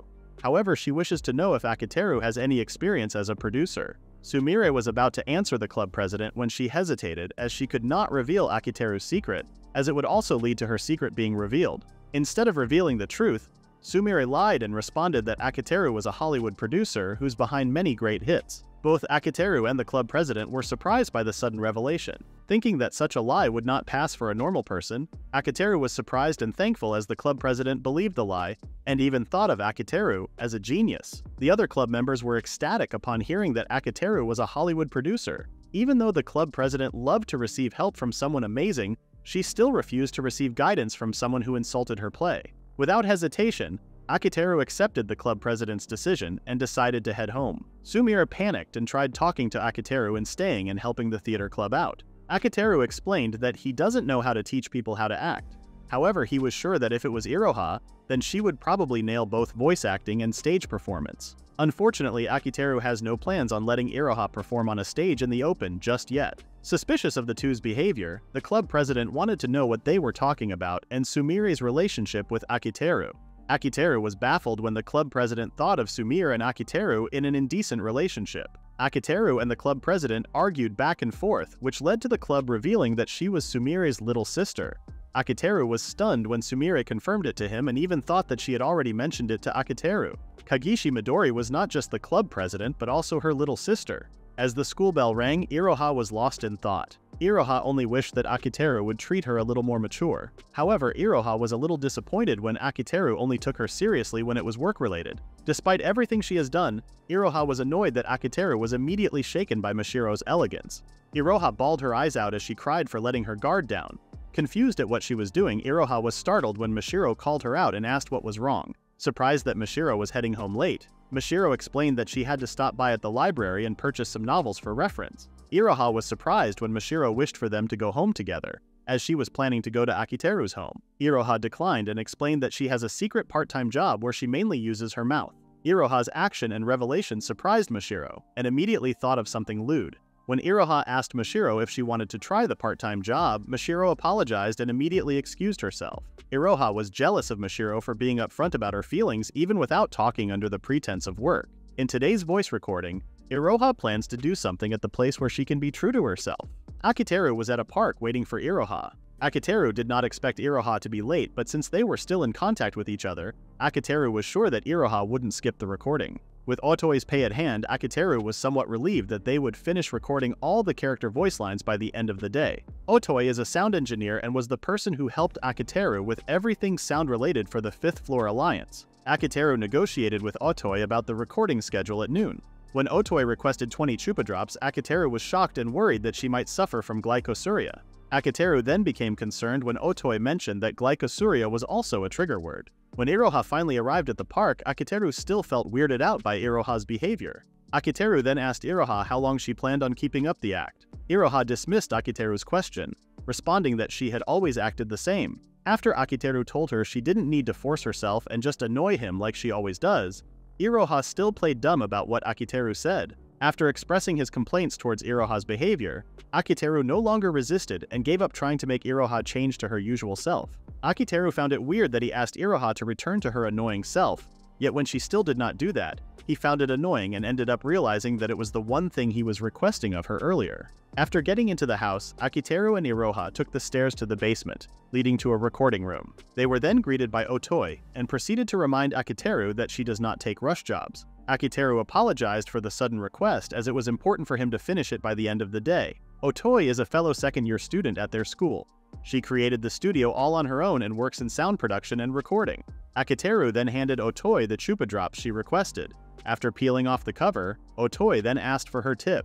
Striking a deal with Otoi was the crucial part of their negotiations. Otoi is an outsider who provides her assistance to the 5th Floor Alliance. She also has to keep Iroha's work under wraps, which means that Akiteru has to prepare something that makes it worth her time. Akiteru handed a box to Otoi and offered her Meifudu's newly released cake. For every request Akiteru asks of Otoi, she gets one high-class item in the sweets category. It was part of their contract and also the tip she mentioned. Akiteru was nervous since Otoi can be extremely moody, and there are times that she would lash out because she doesn't like what he gets for her. Akiteru felt relieved when she accepted the tip happily. Akiteru suggested to Otoi that moving forward she could just tell him what sweets she wants. However, Otoi refused the idea, as it was annoying to do, and told Akiteru to just keep searching for delicious stuff to bring to her. After receiving the script, Iroha informed Akiteru that she would be going into the booth and starting the recording. While setting up, Otoi shared that Akiteru always does the most ridiculous things. With a look of confusion, Otoi explained that Akiteru normally hands the script a few days prior to the recording, but seeing the script, Otoi determined that it was very recent. Otoi shared that if a professional voice actress were to hear about such an incident, Akiteru would receive an earful. Even though their recording for the day was rushed, Akiteru was sure that Iroha could pull it off. Iroha was capable enough that 5 minutes for her is just enough. When they started with the delinquent scene lines, Otoi and Akiteru were surprised to hear Iroha's cheerful voice. Otoi stopped the recording and asked Iroha why her delinquent voice sounded like a sophisticated noble lady. Confused, Iroha asked if her performance was not good enough. Otoi decided to start with another character instead. However, every character that Iroha voices sounds like members of highborn royalty. Otoi snapped and wondered if Iroha was playing with her. Akiteru apologized for Iroha's performance as it was quite rare for her not to be at her best. When Otoi asked Iroha if she was really satisfied with her performance, Iroha cheerfully responded that she was, since she promised to do her best for her producer. Hearing Iroha's words, Otoi asked if Akiteru gave Iroha instructions or something. With a serious look, Otoi asked Iroha to get out of the booth if she plans to waste her time. Akiteru also snapped as he picked up the microphone and told Iroha to stop messing around. Iroha's cheerful expression immediately vanished, as she received an earful from Akiteru. To stop his anger, Otoi placed a candy onto Akiteru's mouth and told everyone that they're going to stop recording for today and asked that they cool down. Akiteru thanked Otoi for her time and apologized for causing a scene. He was grateful to Otoi. If she hadn't stopped Akiteru, he was sure that he would have said something he wouldn't be able to take back. Akiteru then shared what situation he was currently in, which surprised Otoi as it was rare for Akiteru to be thrown around. Otoi expressed not having much knowledge with love. However, she warns Akiteru that she would not forgive him if he ruins Iroha's talent. Otoi shared that she has fallen for Iroha's talent, expressing her love for music. However, Otoi admits that she does not have the skill to become a singer or any kind of musician, to which she decided to play the supporting role and help out other talents like Iroha. Otoi describes Iroha's talent somewhat like black magic. Only top-class actors possess such a talent. It was a godlike talent technique similar to spirit channeling. Iroha can bring out her talent at any given moment.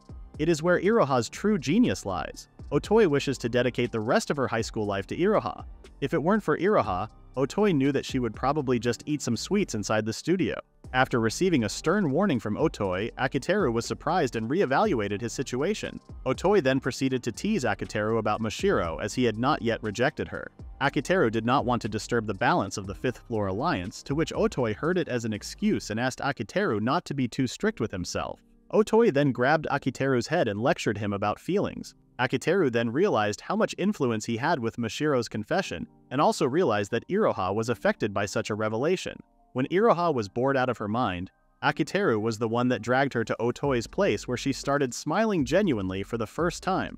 Although Akiteru thought of handling Mashiro's confession with a level head, he knew that deep inside of him, he was actually happy about it. Even though there were other ways to deal with the matter, Akiteru himself didn't choose the most efficient one. In order to avoid hurting anybody, Akiteru chose the most beneficial result for himself and tried to keep his feelings under control. Back then, Akiteru always told himself that he didn't care if any of the members came to hate him, so long as he could make their talent flourish. Akiteru thanked Otoi for her words, as his resolution had finally been restored. Akiteru decides to head home by himself and apologizes again for what happened earlier. In order to put an end to everything, Akiteru decides to finally deal with Mashiro, as he messaged to have dinner, and that he would give his answer to her confession. Akiteru no longer plans to be unnecessarily considerate. He now plans to choose the most convenient and profitable path which he used to deal with things. If Mashiro plans to avoid Akiteru and refuses to face him properly, then Akiteru plans to be more forceful with his methods. Akiteru was waiting for Mashiro at a fine restaurant. When the waiter informed Akiteru that Mashiro had arrived, he was surprised to see Mashiro looking so glamorous. Up close, Akiteru laughed at Mashiro as he found her nervousness amusing. Seeing Mashiro's beautiful dress, Akiteru asked if it was the one she mentioned wearing only for special occasions. When Mashiro asked if it was weird, Akiteru unconsciously responded that she was cute, surprising both of them.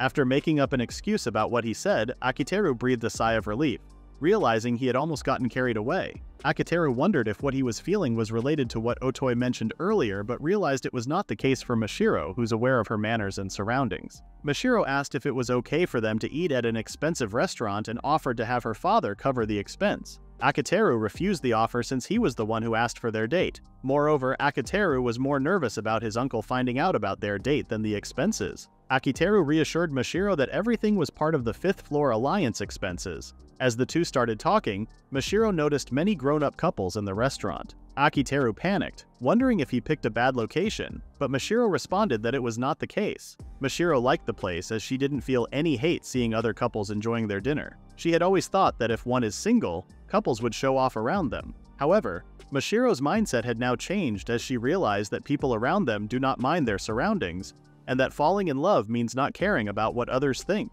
Hearing Mashiro's words, Akiteru's heart skipped a beat, making him nervous, as it seemed like they were having an actual date. After being offered non-alcoholic wine, the two took a sip and enjoyed the delicious beverage. When the waiter brought out their food, Mashiro was mesmerized by how cute it looked. Akiteru figured that Mashiro may like the food since she loves everything about the sea. Hearing Akiteru's words, Mashiro smiled and thanked Akiteru for being thoughtful. Akiteru felt relieved that Mashiro never gave him the chance to give his response. He knows that as long as his response remained unsaid, nothing would change between them. However, Akiteru realized that it was not good enough. If Akiteru were to avert his gaze and ignore everything, he would lose something very precious to him. Akiteru then asked Mashiro to listen to his response, as it was the main reason he called her for dinner. Mashiro understood, and expressed how grateful she was for the wonderful time. When Akiteru was about to give his response, Mashiro stopped him and revealed that she doesn't need to hear his response. Akiteru was confused. After facing his own feelings, he did not want to regret not expressing his response to Mashiro's confession. Mashiro understood Akiteru's feelings as she already knew what Akiteru would say. She knew that Akiteru was about to reject her feelings, which surprised Akiteru. Curious, Akiteru asked Mashiro what made her think that way. After receiving a wonderful present and to wrap things up properly, Mashiro figured that she would be rejected. Akiteru responded that she misunderstood and tried to explain to Mashiro. However, Mashiro asked for Akiteru to stop as she told him that she will not be deceived. It made sense to Mashiro that Akiteru, who was always with Iroha but not dating her, would likely not accept her feelings either. Mashiro realized that she may have gotten carried away. The 5th Floor Alliance will always come first for Akiteru, but even so, Mashiro wanted to convey her feelings towards Akiteru. Tired of spending her life running away, Mashiro wanted to change and in an effort to take one step forward. For Mashiro, it was enough for her when she expressed her feelings. In the end, Mashiro believed that she had won since she was the first one to make a move. Mashiro clarified to Akiteru that she does want to hear his response. However, Mashiro would only accept it if Akiteru returns her feelings. With that reasoning, Mashiro doesn't need to hear Akiteru's answer right away. Mashiro doesn't know how long it would take, but she was confident that she would make him fall in love with her. Akiteru couldn't guarantee that what Mashiro wanted would ever come true. He expressed his dedication to the 5th Floor Alliance and does not know when things will ever calm down. When Akiteru mentioned that they may part ways, Mashiro reassured Akiteru that they wouldn't, and promised that she would always be by Akiteru's side, as long as he continued working with the 5th Floor Alliance. Confused, Akiteru wondered if it was because Mashiro was her cousin, or because she was the daughter of the Honey Place president. Before heading back, Mashiro thanked Akiteru for the food as she realized what she had to do. Mashiro told Akiteru that starting tomorrow, she will be more annoying towards him and asked him to be ready. Akiteru took a deep breath and couldn't tell if everything was now cleared up or not. Mashiro liked Akiteru, but he does not feel the same way towards her. Akiteru determined that the best course of action was to move on with his life while being aware of that fact. He then noticed that Mashiro said his name a bit strangely. After crossing off the first problem, next on his list was Iroha. Outside Iroha's room, Akiteru thanked Ozuma and asked if he was really okay letting someone visit her little sister when it was late at night. Ozuma didn't mind, as he was more excited to see the faces of Iroha and Akiteru's future children. Before excusing himself, Ozuma wished Akiteru luck for his upcoming battle. Akiteru knocked at Iroha's door at first, but when she did not respond, Akiteru kept slamming his fist on Iroha's door. Iroha became annoyed and asked the reason why Akiteru visited, as it was already late. Akiteru wanted to talk about what happened during the recording session. Iroha asked if Akiteru was planning to lecture her while her parents weren't home. Akiteru expressed that he wanted to apologize to her for his actions, as he was frustrated at his own indecisiveness and wrongly directed it towards Iroha. Iroha did not want to speak with Akiteru, as she was sure that Akiteru would smoothly talk her way through the issue and force her to agree with him. Now irritated, Akiteru asked Iroha to open the door or he would kick it open himself. Hearing Akiteru's warning, Iroha did not believe a word he said. When Akiteru asked if she was giving him permission, Iroha became confused and worried. After informing Iroha about the Japanese business customs, Akiteru kicked Iroha's door open. He then told Iroha that he has no plans on letting her escape unless he hears her out. Iroha acted up and asked if Akiteru had any decency for breaking down her door. While on his knees, Akiteru rebutted that Iroha does not have the right to complain when she herself constantly invades Akiteru's room. Akiteru then revealed that he had turned down Mashiro's confession. After sharing his thoughts, Akiteru was able to guess the reason why Iroha was angry at him. Akiteru decided to give up his youth and love and begged Iroha to give him another chance. In order to become a capable producer for the Fifth Floor Alliance, Akiteru decides to offer everything. Holding Iroha's headphones, Akiteru asked Iroha to not lie to herself when she was with Akiteru. Iroha laughed and gave Akiteru 50 points for his words. Iroha expressed that she was indeed annoyed for what happened in the recording session, but shared that she's not stoic like Akiteru, and that she also gets jealous sometimes. Confused why Iroha would be jealous, Iroha shared that the only time Akiteru would get serious around her was work involved, which was what they agreed on. Akiteru promised the members of the Fifth Floor Alliance that he would make them succeed and would use the most efficient methods. Akiteru ended up hurting the people around him because of his stubbornness, which is the reason why Akiteru decided to keep his distance from everyone at a minimum. The annoying relationship of not quite being friends was born in order to keep the group in check. Iroha expressed her frustrations about Akiteru taking time to consider Mashiro's confession when it wasn't even work-related. Akiteru tried to reason with Iroha. However, Iroha ended up bursting as she revealed her jealousy towards Mashiro, which made her grumpy. After hearing Iroha's rant, Akiteru wanted to confirm and asked Iroha if her jealousy is based on romantic feelings. Surprised, Iroha revealed that she had recorded Akiteru's words and teased him using the recording. Akiteru expressed that he felt bad if Iroha really felt something towards him, but he was yet again teased by another recording. After making up, Iroha asked if Akiteru visited her just to apologize and not for something else. Akiteru responded that he has something to say to her and everyone from the Fifth Floor Alliance. They headed towards the theater club room. Otoi was surprised to learn that Akiteru was trying to win in the summer competition with a talentless theater club. Akiteru explained that the victory he would gain was necessary for the Fifth Floor Alliance. After receiving a delicious sweet from Akiteru, Otoi found Akiteru's plan interesting and she decided to join. When Akiteru opened the door, Midori surprised him as she was about to hit Akiteru with a hammer. However, Midori was surprised herself when Akiteru leaned forward and flicked her on the forehead.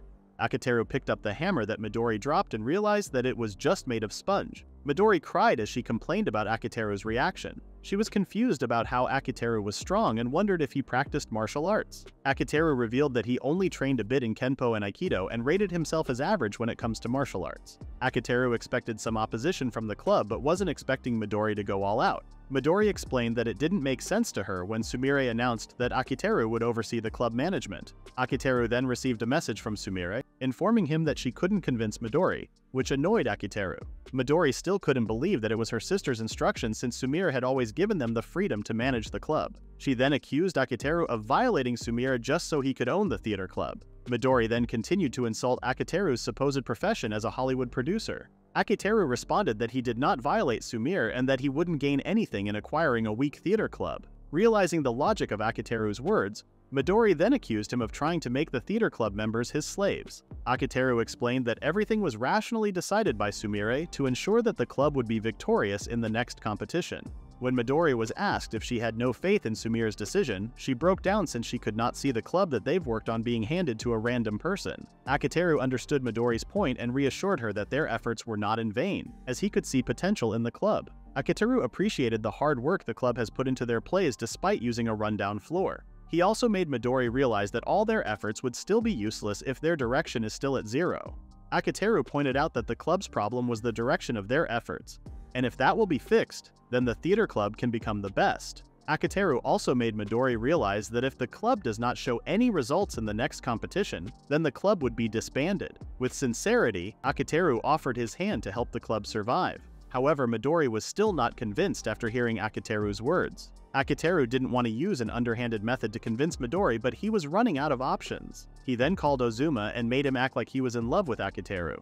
The sudden revelation surprised the two sisters, especially Sumire as she was into that type of romance. Even after explaining that Ozuma was only Akiteru's friend, Midori was still convinced that the two have some sort of a relationship.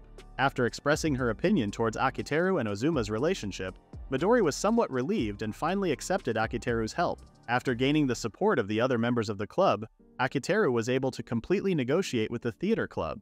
Ozuma and Otoi were always impressed at how Akiteru would handle his negotiations, showing force only to immediately turn to kindness. Some may find it pretty evil, but Akiteru never chooses his methods, which was his trait. Curious, Midori asked about the identities of Akiteru's colleagues. Akiteru then introduced his friends that offered support and helped out the theater club. After settling down, Akiteru started the meeting, and the first thing he tackled was the big problems that are pulling down the theater club. He then specifically pointed out that the group can leave the acting and focus more on the other three issues. In order to rebuild the club, Akiteru first had to do something about the crazy science fiction script. He asked for help from Makigai-sensei to write them a script that could be used on stage. Otoi's role was to help improve the club's sound design.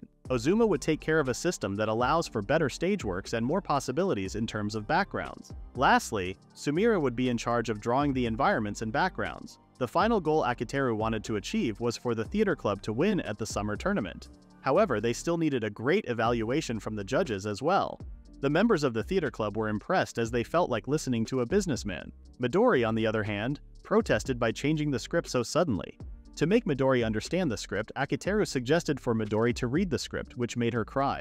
After deciding to use the script, the club members were still worried that their work would be stopped due to the sudden change of the script. Both Ozuma and Akiteru reassured the club that they wouldn't need to think of that problem, as Ozuma promised to take care of all the work in just 3 all-nighters. Seeing that all the other problems were being taken care of smoothly, Akiteru initiated his plans for the theater club's last problem. Expressing their concerns, Akiteru informed the members that they would be receiving lessons from a special instructor in a different room. Worried about a random person teaching them, Akiteru reassured the theater club that the person teaching them has great skills more than anyone else. After showing the theater club the room they would be practicing in, Akiteru then introduced Iroha. However, Iroha decided to hide her identity and told the theater club members to call her instructor. With a hat and sunglasses on, Midori was suspicious of Iroha. When Iroha reassured Midori of her talent and ability, it sparked tension between the two. After learning who would play the characters, Iroha started their practice. With just the first line of the script, Iroha immediately stopped the scene and criticized Midori's robotic acting. After arguing with each other, Iroha had enough and decided to show Midori the ropes of acting. When Iroha displayed her acting skills in front of everyone, the club members were surprised as Iroha's acting was totally different from theirs and much more refined. After finishing her act, Midori was so amazed that she immediately idolized Iroha. The theater club then received advice from Midori on what they needed to do to be good in acting. Seeing how Iroha handled Midori, Akiteru felt that they were on the right path. However, seeing Midori act, Akiteru acknowledged that some things were not meant to work out within just a day. After finishing their day, Akiteru asked the theater club their opinion about the guidance they received. Midori shared how talented and amazing their instructor was, and that they learned a lot from her. Realizing the reality of their situation, Midori bowed her head and asked Akiteru to help them win a prize. Seeing everyone's sincerity, Akiteru reassured them that he would help them to the best of his abilities. On that day, the Fifth Floor Alliance and others acted as the support of the theater club. Seeing how the other problems are being handled smoothly, Midori was still getting used and learning from Iroha with her acting skills. Even though their acting was the biggest problem, Akiteru was not worried seeing Iroha doing such a good job teaching Midori the ways of acting. Akiteru then noticed a member of the theater club near the window and asked if there was a problem. After introducing herself as Yamada, she shared how her acting has improved and wished to work harder. Akiteru acknowledged Yamada's resolve and asked her to take a break if she becomes tired. While observing the practice, Akiteru noticed Mashiro visited them again. After being told by Akiteru that she could just go home,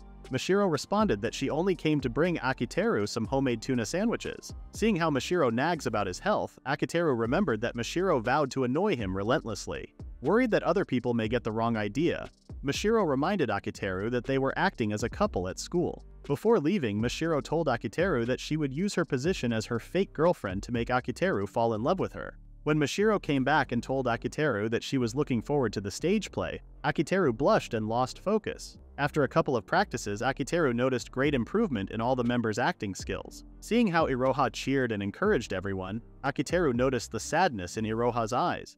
After finishing their practice, Iroha was finally able to relax and rest in Akiteru's room. She then returned to her old self and teased Akiteru.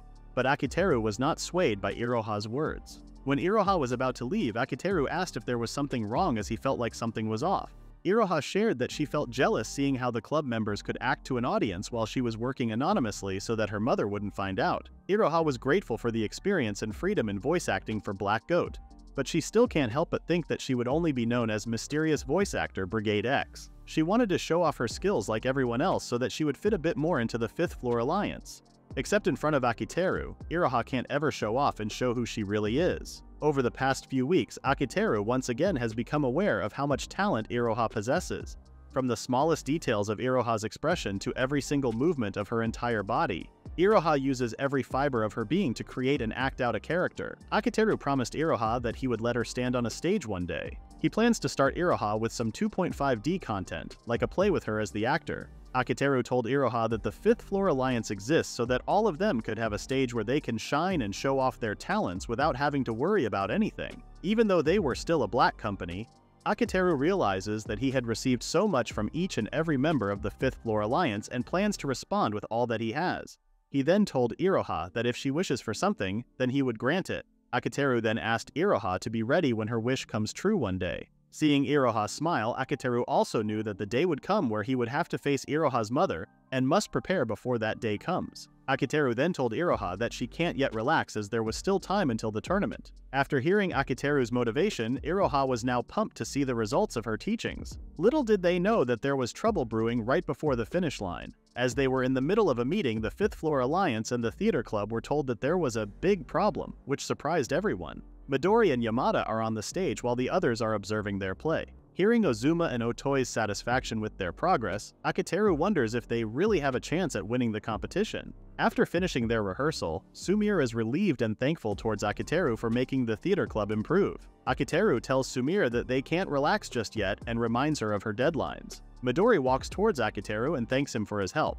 However, Akiteru points out to Midori that the reason for what they achieved was their own hard work. He adds that the ones Midori needs to thank are her instructor and those who helped them set up the play. After receiving encouragement from Akiteru, Midori is still doubtful towards Akiteru and his relationship with Sumire. Before leaving, Midori reminds Akiteru that he is not allowed to do anything lewd towards Sumire.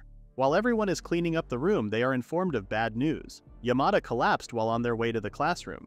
After learning of her state, they are again informed of another unfortunate news, that Yamada won't be able to participate in the competition. Akiteru himself can't believe such a thing happened, even after telling Yamada to take care of herself. He apologizes to Midori for not overseeing Yamada's health properly. Worried about Yamada and the club, Midori asks if there's someone that could replace Yamada in the play. The others express their concern in making another sudden change in the cast. Midori is devastated as their hard work is collapsing in front of her. Akiteru expects that their plan won't go without any problems, but the problem at hand is quite difficult to resolve. Everyone is then surprised when Iroha walks into the room and decides to play the princess. Midori and the theater club are surprised after learning that their instructor is Iroha. Ozuma is also surprised and looks at Akiteru thinking if he knew about it. Deciding to reveal her identity means that Iroha is fully prepared for the risk of having her mother find out about her work. Akiteru decides to support Iroha's decision and plans to change the minds of those who are opposed to Iroha's dream. Iroha reassures Midori that she memorized the entire script and asks everyone to leave it up to her. Left with no choice, Midori is moved by Iroha's passion and accepts her offer to play the role of the princess. Akiteru apologizes to Ozuma for keeping it a secret. Seeing Iroha's sudden decision, Ozuma figures that she is also a part of the 5th Floor Alliance. Ozuma smiles as his thoughts about Akiteru were correct. On the day of the play, Akiteru is busy double-checking everything to avoid any future problems. Meeting up with Iroha, Akiteru blushes, seeing Iroha looking very beautiful. After getting teased by Iroha, Akiteru asks her if she is really sure about exposing her face. Iroha is happy and glad that Ozuma finally knows her secret. She finally gained the resolve she needed along with Akiteru's support. All of a sudden, Sumire opens the door and informs Akiteru that Midori may not be able to make it in time for the play. Akiteru's face darkens as he thinks that the world is somehow against their play. Everyone becomes worried about what's going to happen next. Akiteru keeps on thinking of a solution to their sudden problem. He then remembers that there is still someone that matches the character's description. Midori apologizes to Akiteru over the phone and is engulfed with guilt for ruining their play. However, Akiteru tells her that she should be proud of her actions even if it would cost them their play. Akiteru asks if Midori wishes for the play to succeed even if she would not be acting. Midori agrees, which makes Akiteru relieved to proceed with his plan to save the play. Akiteru then announces to everyone that he will be playing Midori's role. Surprised, Akiteru reassures everyone since he was the one that fine-tuned the script in the first place and remembered it. Ozuma is amused by Akiteru's decision and Otoi can't complain as long as Akiteru's acting passes. With the Fifth Floor Alliance's approval, the theater club supports the decision. Midori also supports the decision and bids Akiteru luck. Inside the dressing room, Akiteru complains how the suit is quite tight for him. Iroha reassures him that it is fine and is amazed at how Akiteru changed after putting on makeup. Seeing the judges, Iroha reassures Akiteru that everything will be fine. He receives encouragement from Iroha as he is told that she will take the lead and lead him every step of the way. Hearing Iroha's words, Akiteru finally calms down. Observing as one of the audience, Mashiro is nervous as she is finally seeing the story she made turning into a play. Learning about the sudden recasting of the character, Mashiro is not sure what to feel about Iroha replacing Yamada. When Iroha finally shows up on the stage, Mashiro is happy seeing how beautiful Iroha is. Mashiro is then surprised when Akiteru suddenly shows up, wondering if there is another problem behind the scenes. Mashiro wrote the hero's lines based on her image of Akiteru. Even though Akiteru is portraying the character and saying what is in the script to Iroha, Mashiro later realizes that the script is super embarrassing. Seeing how the play is progressing, Mashiro notices that there are changes made in the script. This makes Mashiro wonder if the script is not bad but rather changed because of Mashiro. She decides to make the changes a learning experience and enjoy the play. Mashiro sees how normal Akiteru's acting is, but his chemistry with Iroha makes the play better. Seeing how natural it is for the two of them, Mashiro feels like the two have been rehearsing for years. Until now, Mashiro believed that there's nothing going on between Akiteru and Iroha, but seeing how they act, Mashiro thinks that it is no longer the case. Hearing Iroha speak out the words Mashiro wrote, Mashiro wonders if it is the heroine speaking, or was it Iroha herself? As the crowd cheers for the wonderful play, Mashiro wonders if Iroha has feelings for Akiteru. Days later, after the competition, Makoto met up with Akiteru to discuss Mashiro's well-being. With a confused expression, Akiteru asked for clarification. Adopting a serious tone, Makoto questioned whether Akiteru was genuinely dating Mashiro now, rather than pretending. This caught Akiteru off guard and he clarified that it wasn't the case. Makoto expressed gratitude towards Akiteru, noting the positive changes in Mashiro. Gaining a friend and wearing a smile on her face, Makoto was glad that he transferred Mashiro. When Makoto mentioned the theater club, Akiteru was surprised since he had never mentioned the theater club before. Makoto revealed that it was Mashiro who had told him, and expressed surprise that Akiteru had taken the stage. After teasing Akiteru, Makoto mentioned that he wanted to introduce the CEO of Tenchido. Tenchido is a world-renowned game company in Kyoto, Japan. The company dominates a huge share of the market, and their IPs are also well-loved worldwide. Akiteru became very nervous as he was about to meet an amazing person. When Tenchido's CEO finally arrived, Akiteru was surprised to see a woman. Makoto introduced Amachi Otoha, the head of Tenchido. Seeing how the two just stared at each other, Makoto thought that the two looked like they had seen a ghost. Otoha explained that she was just surprised since she really looked forward to meeting somebody new. To everyone's surprise, Otoha and Akiteru were neighbors and knew each other. Kohinata Otoha was Ozuma and Iroha's mother. After the introduction, Makoto and Otoha enjoyed their meal. Otoha was surprised to learn that the leader of the Fifth Floor Alliance was Akiteru. Akiteru was even more surprised to learn that Otoha knew about the alliance. Otoha was the person who took everything entertainment and show business related away from Iroha and Ozuma's lives. Akiteru did not expect Otoha to be a big shot in the industry. Akiteru realized that his plan to make Iroha known might be just wishful thinking. Curious, Akiteru asked why Otoha was introduced as Amachi and not Kohinata. Kohinata explained that she was already well known under the name Amachi, so she decided to use her maiden name. She also revealed that she never told Ozuma and Iroha about her maiden name, to which she was sure that they wouldn't find out. Otoha did not want to bring her boring and stuffy job at home with her. After hearing those words, Akiteru became curious about what it meant. Otoha explained that all they ever do was just fling products into the market then make exactly as much as they predicted, a cycle that never ends, which made the work for her awfully dull. Makoto found Otoha's thinking of work clever and complimented it, while Akiteru could only think that Otoha has no love for her work. Otoha hated the entertainment industry, and in return she was detested by the entire industry, but it didn't bother her in the slightest. When Makoto mentioned that Otoha was a master at finding and eliminating efficiency, which Akiteru shared something to relate with, Akiteru denied the similarities. and told Makoto that he cares greatly for the staff of the 5th Floor Alliance and loves the product they've been working so hard on. Akiteru added that if he were in it for the money, then he would go for another line of work that isn't game development. Otoha became intrigued about the members of the 5th Floor Alliance after hearing Akiteru's words. Realizing that he was being questioned, Akiteru wondered if he should expose Ozuma and Iroha as a declaration of war, but also knew that it was too soon and decided to be careful. When Makoto broke the tension, Akiteru felt relieved. However, he became nervous when Makoto bragged about Akiteru and ended up showing him a photo of Akiteru with Iroha performing. Thinking of the worst, Akiteru and Makoto were surprised when Otoha acted differently after seeing the photo. Thinking that Otoha liked what Akiteru looked like, she cleared it up and explained that she liked the one who took the photo. After learning that it was Mashiro who took the photo, Otoha couldn't help herself but share how Mashiro was head over heels for Akiteru, basing it on how she took the photo. She then teased Akiteru as his face slowly turned red. Infuriated, Makoto asked Akiteru to be filled in with the other information. Otoha expressed that high school was all about living their best life, which includes romance. She then wished for Mashiro and Akiteru to have a very happy future together. Hearing Otoha, Akiteru was a bit relieved that Otoha didn't find out about Iroha. Later that day, everyone in the theater club celebrated their success in Akiteru's house. While everyone was enjoying their time, Midori was worried about being present even though she did not partake in the play. After speaking with Mashiro and Iroha, Midori felt relieved and relaxed a little. While Akiteru was talking with Midori, Sumire, on the other hand, was already drunk and annoyed each and every one of them. Midori did not recognize her sister and was even sure that Sumire would be scolded after learning that she was drinking so much while minors were present. Ozuma and Otoi complimented Akiteru's acting, as it was good enough for them to win a prize. The theater club's play, which was made better by everyone in the 5th Floor Alliance, had won the hearts of the audience and grew to the point where it could pass the regional qualifying rounds. Midori was thankful not just with Akiteru, but all of the 5th Floor Alliance. She then apologized to Akiteru and Iroha for missing out on the play and making them act their play on the big stage. Iroha comforted Midori and reassured her that it was fine since Akiteru and her had fun. After receiving encouragement from Akiteru and Iroha, Midori was now energized and excited to take on the prefecturals. Midori wished to thank Makigai-sensei for the script she made, and asked Akiteru to put her through.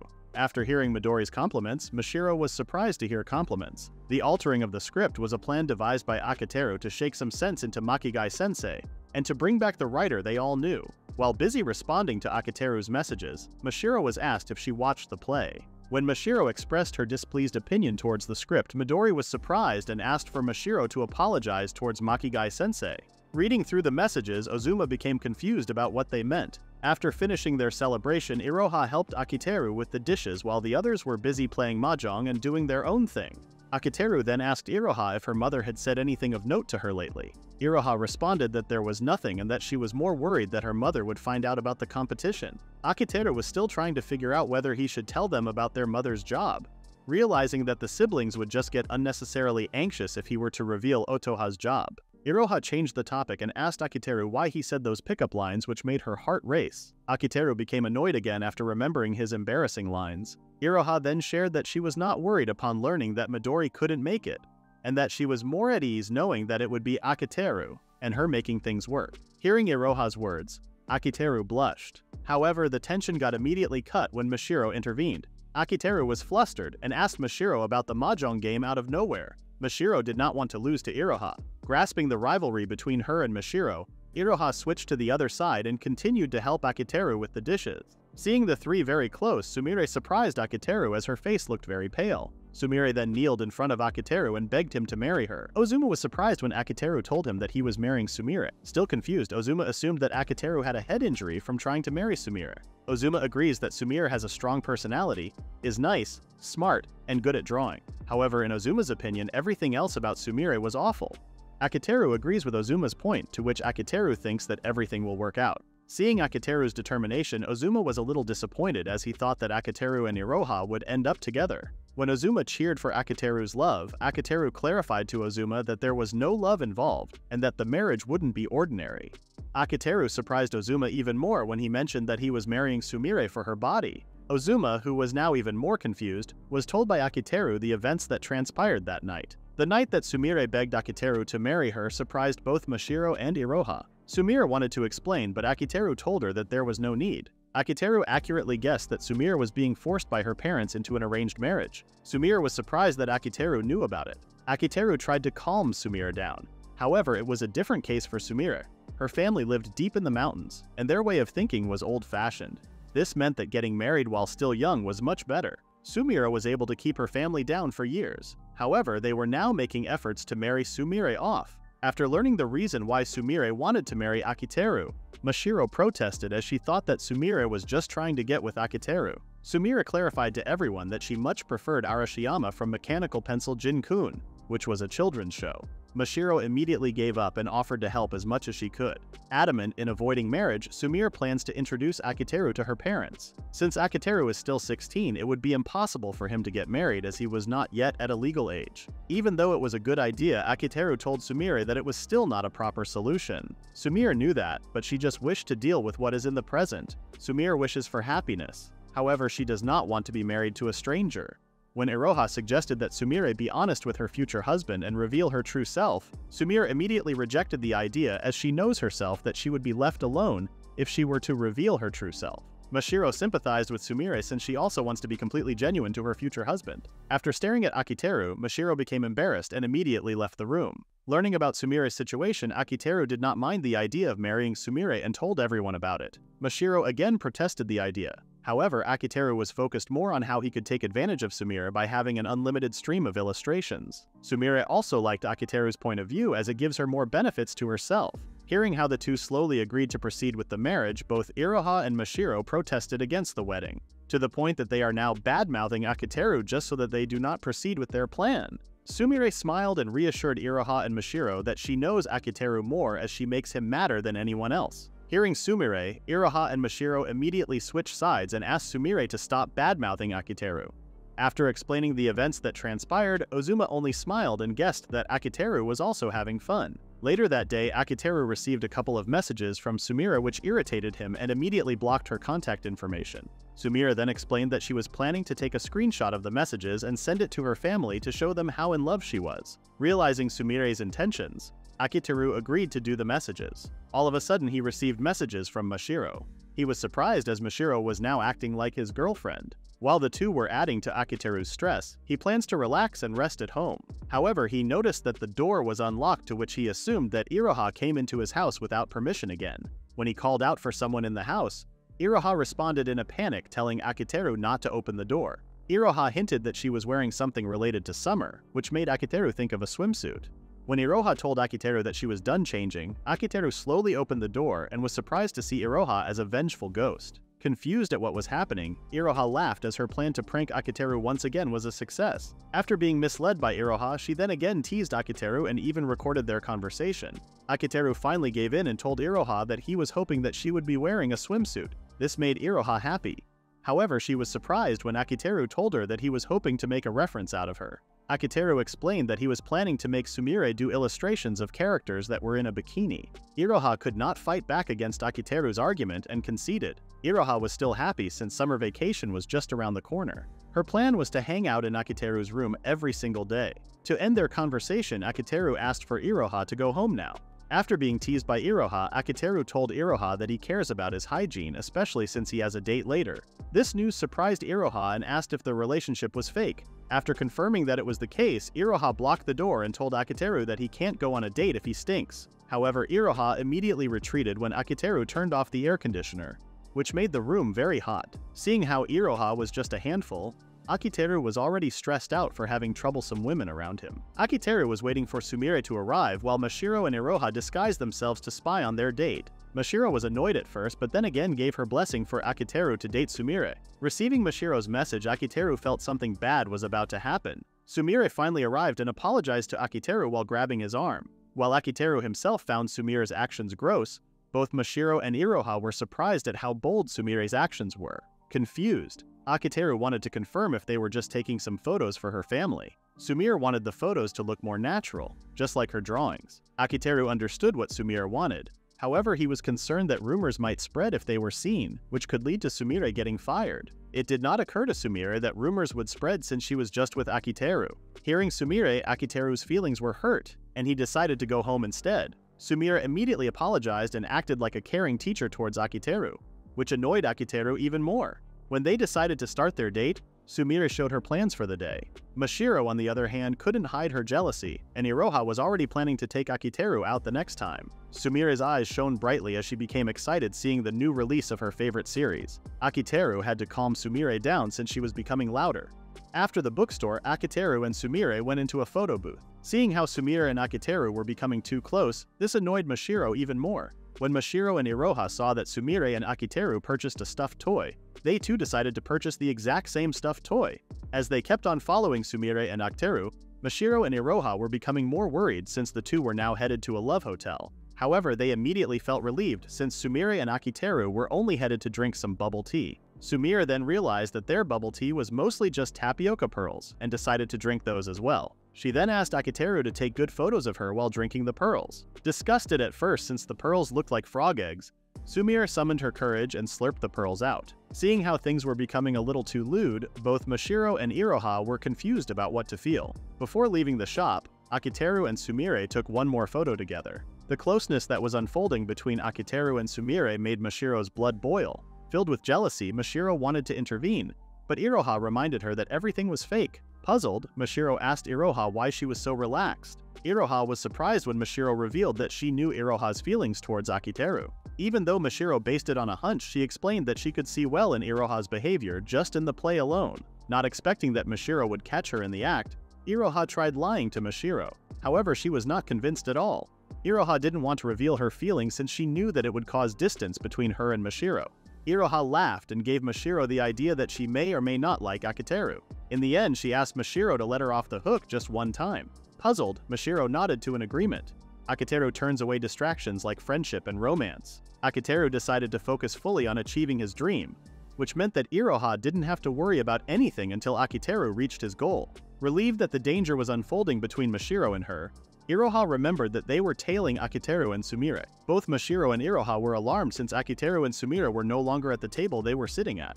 Mashiro and Iroha were now in a panic since they couldn't find Akiteru and Sumire.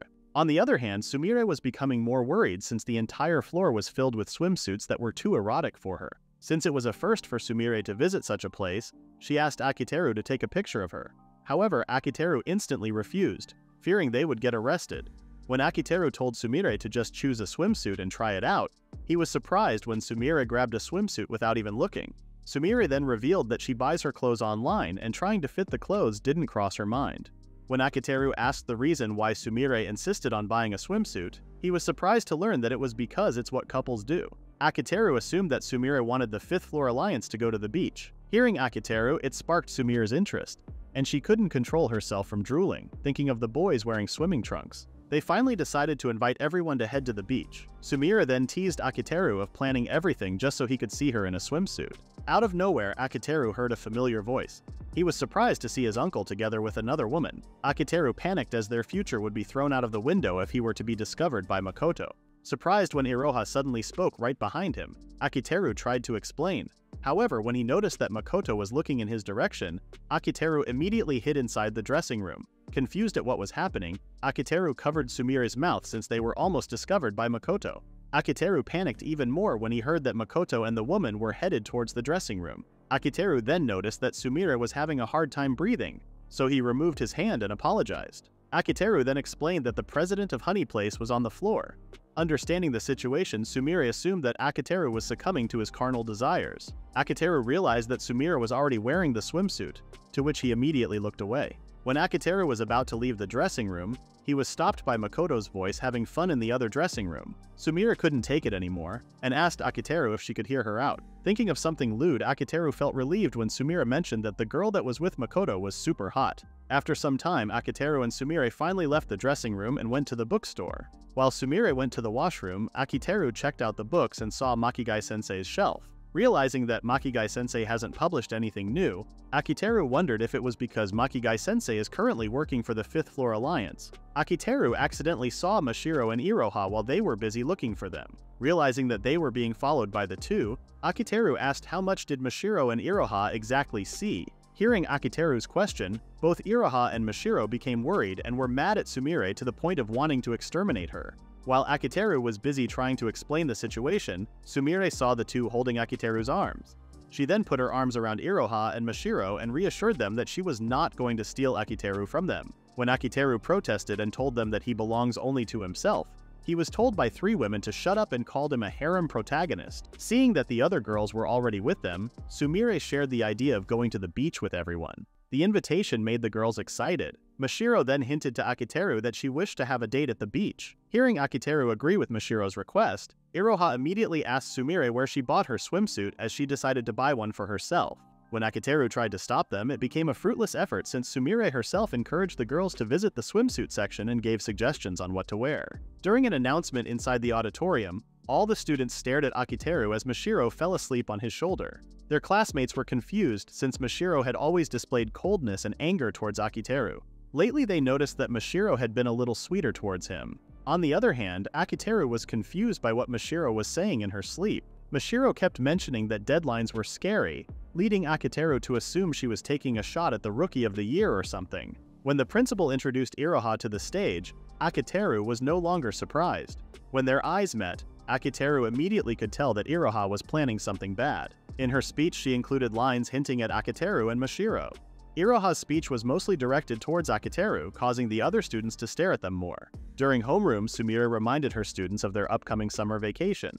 She then strictly reminded everyone to always study, even though it was summer, before leaving. Akiteru received a message from Sumire, who was very excited that it was summer vacation and asked everyone to go out. After talking about Sumire, Akiteru reminded Ozuma of their upcoming trip. Akiteru also invited the theater club but refused to join them due to the upcoming competition.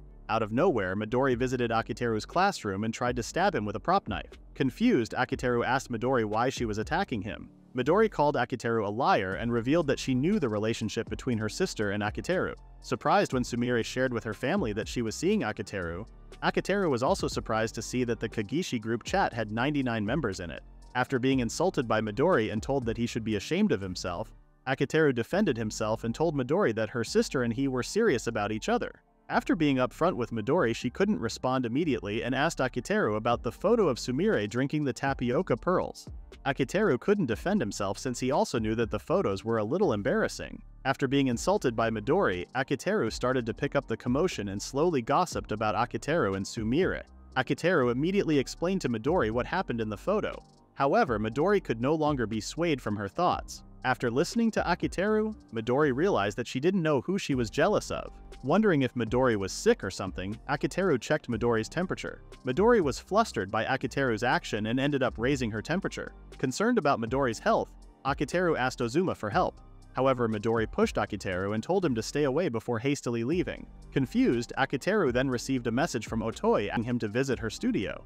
When Akiteru visited Otoi's studio, he brought her bubble tea, which made her very happy. When Akiteru asked the reason why she made him come over, Otoi responded that she was still setting things up and asked him to wait just a little. While waiting, Akiteru kept on making conversation till Otoi warned him that he was triggering a lot of words. When Otoi mentioned that she prefers studying alone, she told Akiteru that she started studying songwriting and music composition. Otoi always thought that she was happy with her current set of skills. But after meeting Akiteru, she blamed him for making her want to create songs on her own. Seeing Otoi's determination, Akiteru was amazed and praised Otoi for her hard work. After setting up the video, Otoi revealed the reason why she called Akiteru. Seeing the video, Akiteru assumed that it was some sort of anime song. Upon hearing the video, Akiteru recognized Iroha's session. When he heard the second video, Akiteru assumed that Iroha was now doing dubbing. Confused, Akiteru tried verifying it with Otoi. However, he was surprised to learn that the second video he heard was the character's original voice. Surprised, Akiteru assumed that Iroha was already a professional. However, Otoi clarified with Akiteru that the anime was from before she was born. Confused as to how Iroha's voice was so similar to the anime character, Otoi and Akiteru made up some theories about it. They then learned the owner of the character's original voice, Otohama Chiya, who could play all sorts of roles. Since she wasn't much of a public figure, people speculated that it was a bunch of actors using the same name. Akiteru then realized that Chiya and Iroha had the same talent. Excited from the new information he gained, Akiteru asked Otoi about Chiya's current work. Otoi revealed that Chiya retired from voice acting while she was young and delved into stage acting and movie work.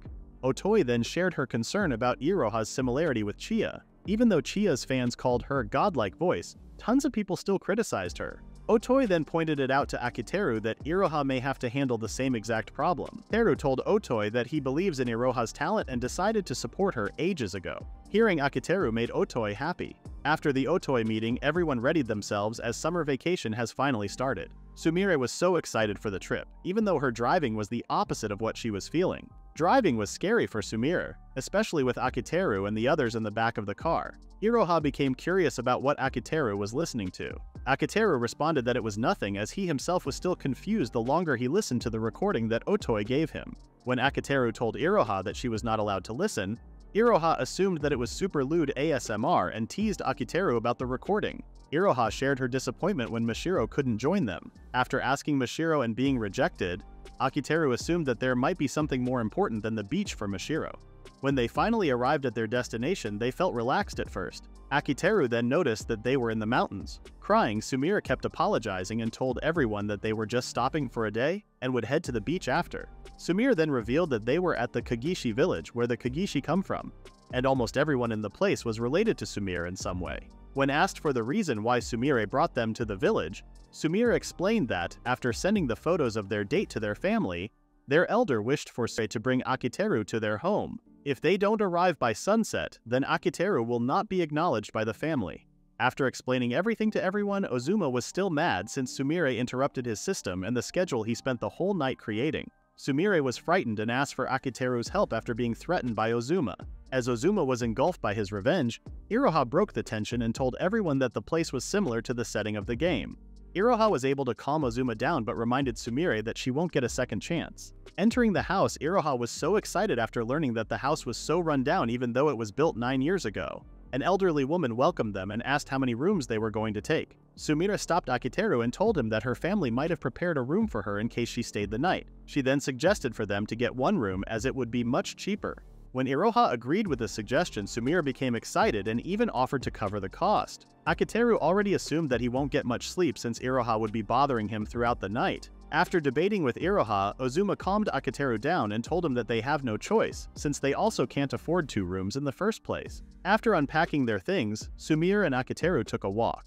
Worried for their safety in the inn, Sumire reassured Akiteru that the inn was the only place in the village where her family doesn't have influence. Passing through some kids playing, Akiteru found the song they were singing creepy. Seeing how amazing the place was, Akiteru wondered if it was a heritage site. He then became curious about what happened to Sumire for turning out different when she lived in a prestigious family. Sumire shared that the people around used to get married as young as 12 years old. She was displeased with the idea of marrying someone that she does not love. Akiteru has kept many secrets as it was the most efficient way to keep people happy. However, he himself knows that he can't keep the act forever. All of a sudden, Sumire flinched and warned Akiteru that her grandfather was coming. When Akiteru finally met Sumire's grandfather, he was frightened, as he could tell that her grandfather was not normal. The elder introduced himself as Kagishi-ku, the head of the Kagishi household. After asking Akiteru if Sumire had shared anything about their family, he told Akiteru that their family has been in the teaching profession for generations. Akiteru understood that the family values tradition. However, he was confused about why they are residing in a remote area, where there are no schools and few people live. Ku revealed that their family used to be a large ninja settlement. However, with the Edo period, their conflict-focused society ended. Ku explained that the shogun saved their unemployed family by hiring them to teach at school. Curious, Akiteru asked if he were to marry into the Kagishi family, does he have to become a teacher as well? Ku responded that he must indeed become one, as everyone part of their family is obligated to do so. Kao then wants Akiteru to prove himself worthy of becoming Sumire's husband. Seeing Akiteru's determination, Ku laughed as Akiteru was more than what he expected. Relieved, Sumire thought they were finally off the hook. However, Ku told her that she has to be married and get pregnant before she reaches the age of 25 since it was the one rule Sumire cannot break. Ku understood Sumire's feelings, to which he decided that they would be having the ceremony of knots tomorrow evening. Sumire protested and explained that Akiteru was still 16 and too early for the ceremony. Ko gave Sumire an ultimatum. Either she proceeds with the ceremony or she would have to marry someone else. Left with no choice, Ku immediately asked to prepare the things for the ceremony. When Ku told Akiteru that he would be staying for the night, Akiteru refused the offer. After learning about the Kagishi family, Akiteru was able to escape by telling Ku that since he was not yet accepted by the family, he will not be staying at their home. Ku's face shone brightly as he liked Akiteru even more after hearing his response. Relieved that he managed to leave a good impression, Akiteru noticed Sumire shivering in fear. Sumire was engulfed in fear as her life was over due to the ceremony of knots. Returning to their inn, Akiteru realized that the place was much creepier in the afternoon. He was then surprised by the old woman as she welcomed him back. Seeing Akiteru frightened, the old woman explained that she was waiting to guide him to his room. Before Akiteru entered the room, the old woman warned him not to go into the room next door since it was cursed. When she left in a hurry, Akiteru finally opened the door and saw Iroha's body lying with a knife on her chest. However, Iroha's plan to scare Akiteru failed as he just ignored her. Iroha was annoyed since she had prepared different toys just to prank him. She became curious why Akiteru was so late, as she was worried that she would die of boredom. When Akiteru asked why she didn't play cards with Ozuma, Iroha knew that playing cards with her brother would be torture. Also, Ozuma had taken off wondering the second they checked in. Iroha then blamed Akiteru for teaching things to his brother. Back in junior high, Ozuma had no interest in anything aside from his PC.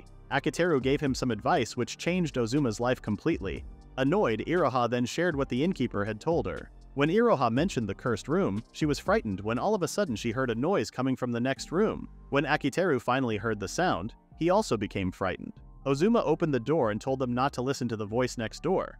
During his walk, Ozuma learned that the room next door was a murdering room, and that there were also rumors about a cursed nursery rhyme called Birdsong. Scared out of their wits, Ozuma reassured them that they would be fine as long as they slept far away from the wall. A scared Iroha suggested to Akiteru that they sleep together. Akiteru was hesitant at first but agreed later on. Later that night, Akiteru couldn't sleep since Iroha was embracing his arm. Annoyed, Akiteru left the bed and went near the wall. Akiteru was surprised that someone was calling out his name in the next room. Curious, Akiteru grabbed a bunch of talismans and headed to the cursed room. When Akiteru knocked on the door, he was frightened by Mashiro's face. Their voices were so loud that everyone woke up from their sleep. Realizing who was in front of him, Akiteru was confused. Akiteru then asked Mashiro what they were doing in the inn. While Akiteru thought that Mashiro couldn't come with them to the beach because of work, Mashiro assumed that Akiteru and the others were already at the beach. When Akiteru explained the reason why they were in the mountains, it made Mashiro a bit mad. Curious, Iroha asked Mashiro why she was in the Kagishi village and about the identity of the woman beside her. The woman then introduced herself as an idol named Canaria. Seeing Canaria's introduction, Iroha panicked as she felt that she was having an identity crisis. After showing another flashy introduction, Akiteru finally recognized Canaria as Makigai-sensei's editor. Canaria is able to work freely as an idol while also being on top of her responsibilities as an editor. She became Uzabunko's ace editor since her works have never failed to exceed expectation. When Canaria was about to reveal the truth, Mashiro immediately covered her mouth and told Akiteru that she was with her older brother who turned into a girl. Canaria then agreed to play along and pretended to be Mashiro's older brother who had a sex change. When Canaria mentioned that she used to be a member of a motorbike gang, Akiteru revealed the lie and told Canaria that Mashiro's brother hasn't ridden a bike since getting into an accident. Mad, Canaria asked Mashiro not to let her impersonate someone she doesn't know. Seeing how close the two were, Akiteru assumed that Mashiro was writing a book with the help of Canaria. Remembering how Mashiro's old classmates made fun of her novel, Akiteru reassured Mashiro that he does not intend for her to reveal what she was hiding. Mashiro asked if Akiteru was disappointed in keeping the secret. Mashiro didn't want to reveal to everyone that she was indulging in such fantasies. Akiteru was proud that Mashiro had a great editor, but when he mentioned that Mashiro had the same editor as Makigai-sensei and congratulated her, Mashiro became confused. Mashiro was then a little disappointed and relieved when she learned that Akiteru thought of her as an aspiring writer. Iroha then became curious about what Mashiro and Canaria were whispering about. When Akiteru mentioned that it was better to feign ignorance about Mashiro, Iroha was a little happy as Akiteru wanted to acknowledge Mashiro's efforts right away. After having a private conversation with Canaria, Mashiro announced that she was working with Canaria to debut as a new author. Canaria explained that some editors reach out to writers they feel are promising and invite them to work. Canaria then shared that Mashiro hasn't made any progress in her work, so she decided to bring her to the mountains for work. The atmosphere and vibe of the inn were perfect for Mashiro's current work. Canaria also revealed that the talisman and the nursery rhyme were her work.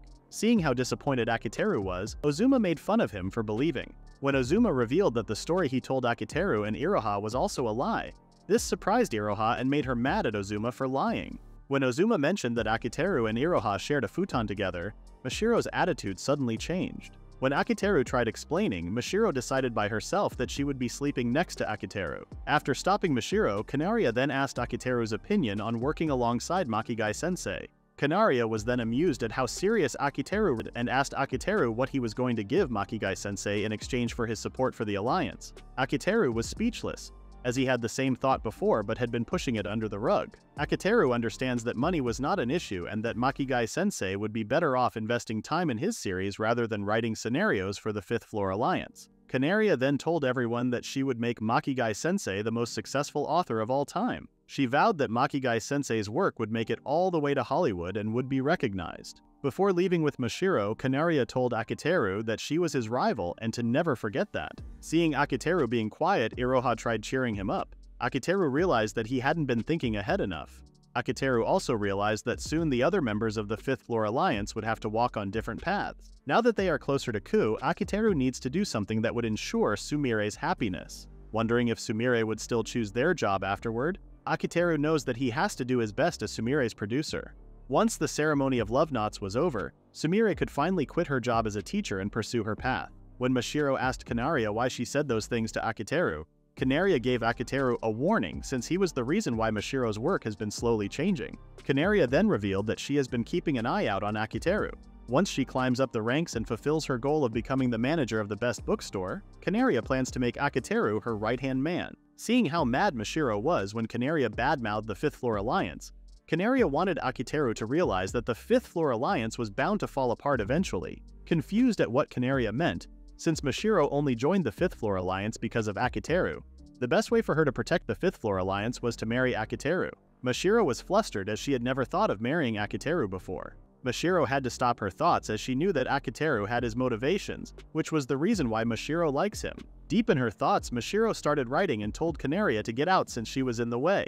Morning came, and everyone was woken up by a loud scream. When everyone finally saw the innkeeper scared, they were surprised when they saw Sumire's body on the floor and thought that she was dead. Seeing Sumire on the floor, Ozuma walked towards her, tapped her head and told her to get up. Sumire wanted to give Iroha a tomato juice as an apology, but she accidentally tripped and crushed the juice with her body. Confused as to why Sumire wanted to apologize to her, Sumire assumed that Akiteru had told everyone, and revealed that they were going to perform the ceremony of love knots. Akiteru thought of it as not a big deal since there was no legal binding. However, upon hearing Akiteru's words, Sumire became mad and explained that the ceremony is the most effective matchmaking ceremony ever, with a 100% success rate of marriage afterwards. Akiteru was stunned after learning what the ceremony of love knots was. Later that night, Akiteru, Sumire, and members of the Kagishi family were walking in the forest. When Sumire almost tripped, she apologized to everyone before being lectured by her grandfather on being attentive. Akiteru comforted Sumire and suggested that they hold hands until they got to the shrine.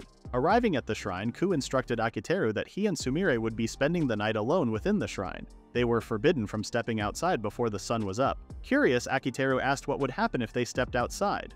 Ku warned them that wild animals would go after their heads. Ku reassured them of their safety as long as they stayed inside the shrine. When Akiteru and Sumire went inside the shrine, Ku announced that the ceremony of love knots had officially begun and asked everyone to disperse. After observing the surroundings outside, Sumire and Akiteru giggled as they were finally alone. Before the ceremony, Sumire explained to everyone what the ceremony of love knots was in more detail. Sumire thought of the ceremony as a curse, since they were in a fake relationship. She hugged Mashiro and Iroha and apologized to them. Curious why Mashiro wasn't working on her script, she explained she wanted to know what was happening. Canaria also was not around to supervise her as she was busy playing with the birds. Sumire cried her eyes out and apologized to everyone for involving them in her problem. Mashiro and Akiteru agreed that the ceremony sounded like a nonsensical occult thing, and that nothing would really happen to the participants if their hearts were not into it. Ozuma shared what he found and told everyone that the ceremony was like a wedding procession back in the olden days. Relieved by the thought that they would just be sitting and spending the night, Ozuma shared a piece of information which he thought was abnormal. The fact that the ceremony never failed showed that it was not just occult nonsense. Everyone was now worried about how powerful the ceremony was. Mashiro then expressed her opinion of not wanting Akiteru to participate. Iroha then reminded Akiteru the reason why they were up in the mountains. For the sake of the entire Fifth Floor Alliance, Sumire must gain the freedom to walk her own path. Akiteru then shared that Sumire has the ability to get out of the ceremony. However, it was up to her if she was willing to do it. Akiteru told everyone that Sumire would have to reveal the truth and accept the results of her actions. What Akiteru really meant was for Sumire to choose if she wants to remain as a teacher or be a full-time illustrator. Sumire finally made the decision and told everyone that she does not want to get married and not be able to draw what she wants. Crying, Sumire told everyone that she just wanted to draw. Hearing what Sumire really wanted, Akiteru was pleased and told everyone that he also has made up his mind. Akiteru reminded Sumire of the promise he made before and told her that he was now fulfilling it. Akiteru plans to cut off the ties connecting Sumire and her family. Breaking the tension in the room, Iroha punished Akiteru and told him that he can now carry out his plan. Akiteru told everyone that they were going to persuade Kao to return Sumire's freedom, and to do that, Akiteru will need everyone's help. Inside the shrine, it was revealed that the woman Akiteru was with was Iroha and not Sumire. When Akiteru decided to take part in the ceremony with Iroha, everyone had mixed reactions. While trying to hide her emotions by joking, Akiteru told everyone that he was not planning to do anything of the sort with Iroha. Curious about the secrets of the ceremony, Akiteru plans to find out by going through it and destroy whatever secret the Kajishi family is hiding. People who place such emphasis on their laws always do so to hide some sort of weakness. Akiteru plans to find that weakness, and in order to do that, he needs Sumire to search the main manor of the Kagishi residence. Thinking that what Sumire was about to do is trespassing, Akiteru explained that Sumire is still part of the Kagishi family, which meant that she is still allowed to enter. Since everyone in town would be at the ceremony, Sumire can easily search the manor. Mashiro asked why Akiteru chose Iroha over her. Akiteru explained that due to Mashiro's poor acting skills, everyone in town would immediately see through the charade. Curious as to what she will be looking for inside the manor, Akiteru shared a theory that the Kajishi family is hiding illegal pornography. Akiteru's theory surprised everyone, and they told him to stop joking around. To support his theory, Akiteru shared 3 points with everyone. First was that the family was strangely tolerant of Sumire's supposed relationship with her own student. The second was Ku's colloquial speech. Wondering if the second point was enough to be part of Akiteru's basis, Akiteru then shared his last evidence, which was that the Kagishi family tried to hide the fact that Sumire was a pervert. Hearing all the evidence lined up, Iroha eventually agreed with Akiteru's theory. Wondering if Akiteru's theory was correct, Akiteru shared that the Kajishi family never noticed Sumire's true personality because she had always been with Midori ever since she was born, even though the gamble they are taking may end up as a failure, and that the Kajishi family never had a secret to begin with.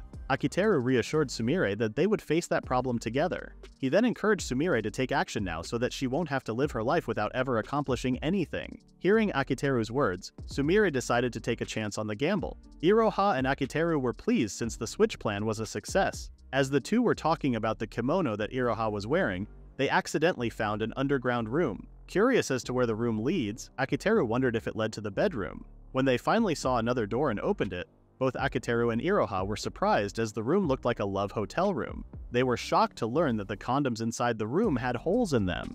As the two stared at each other, Akiteru asked Iroha to stay focused on the job. However, an accident happened which led Iroha to be on top of Akiteru. Curious, Iroha asked Akiteru if he ever thought of actually going through the ceremony with her. Akiteru was surprised as Iroha shared the same look when Mashiro shared her feelings. As Akiteru's heart raced from Iroha's words, he was surprised when Iroha told him that they could just continue with the ceremony with no guilt included. On the other hand, Sumire was already exhausted looking through the books in the manor. Sumire thought of herself as a worthless teacher after being saved by her own student. Ever since she was a little girl, she had always been told to be a good girl and get good grades. It became natural to her to never question her grandfather whether it was right or not. Realizing that her family also had a secret just like hers, Sumire agreed that it was indeed a chance for her to be free. Thinking of all the things that Akiteru has done for her, Sumire confessed that she feels at ease when she is with Akiteru. When asked if she likes Akiteru, Sumire responded that she currently has no interest in that kind of thing as of the moment. She then was surprised by Sumire's presence and asked her what she was doing in the manor. Mashiro thought that it would be faster to finish the mission if she gives a hand in looking for the evidence. Wondering if Mashiro's editor was against her actions right now, Mashiro revealed that she snuck out of the window and came to the manor without telling her. Sumire was surprised as she never thought of sneaking out herself. Mashiro then advised her not to do so since they have different abilities to finish work. Sumire then realized that she had never spoken with Mashiro alone before, and thought that she could throw random topics at her to test her out. When Mashiro shared that Makigai-sensei lately has been talking about stuff that Mashiro does not understand, this surprised Sumire and assumed that was some kind of lewd stuff. Sumire then apologized for wrongly accusing Makigai-sensei. When Mashiro was told to not get too much involved with the Fifth Floor Alliance as she would collapse anytime soon, Sumire shared her opinion toward Mashiro's situation, to which made Mashiro ask if Sumire was working with the Fifth Floor Alliance out of self-interest. After learning that Sumire was indeed doing it out of self-interest, Mashiro asked Sumire what she would do if the relationship no longer benefits her. Curious why Mashiro was asking such questions, Mashiro expressed her worries that the Fifth Floor Alliance would soon break up.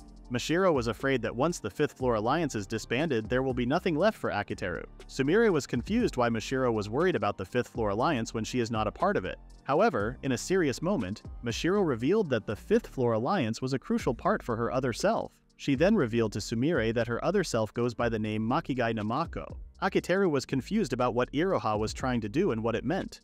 Iroha always teased Akiteru, but now he wondered if she was serious. Akiteru thought about the possibility that he might never find a person he truly loves. Stuck in such a situation, Akiteru wondered if he would still be able to stay true to his beliefs. Knowing that he could fall in love with Iroha, Akiteru found the situation too annoying.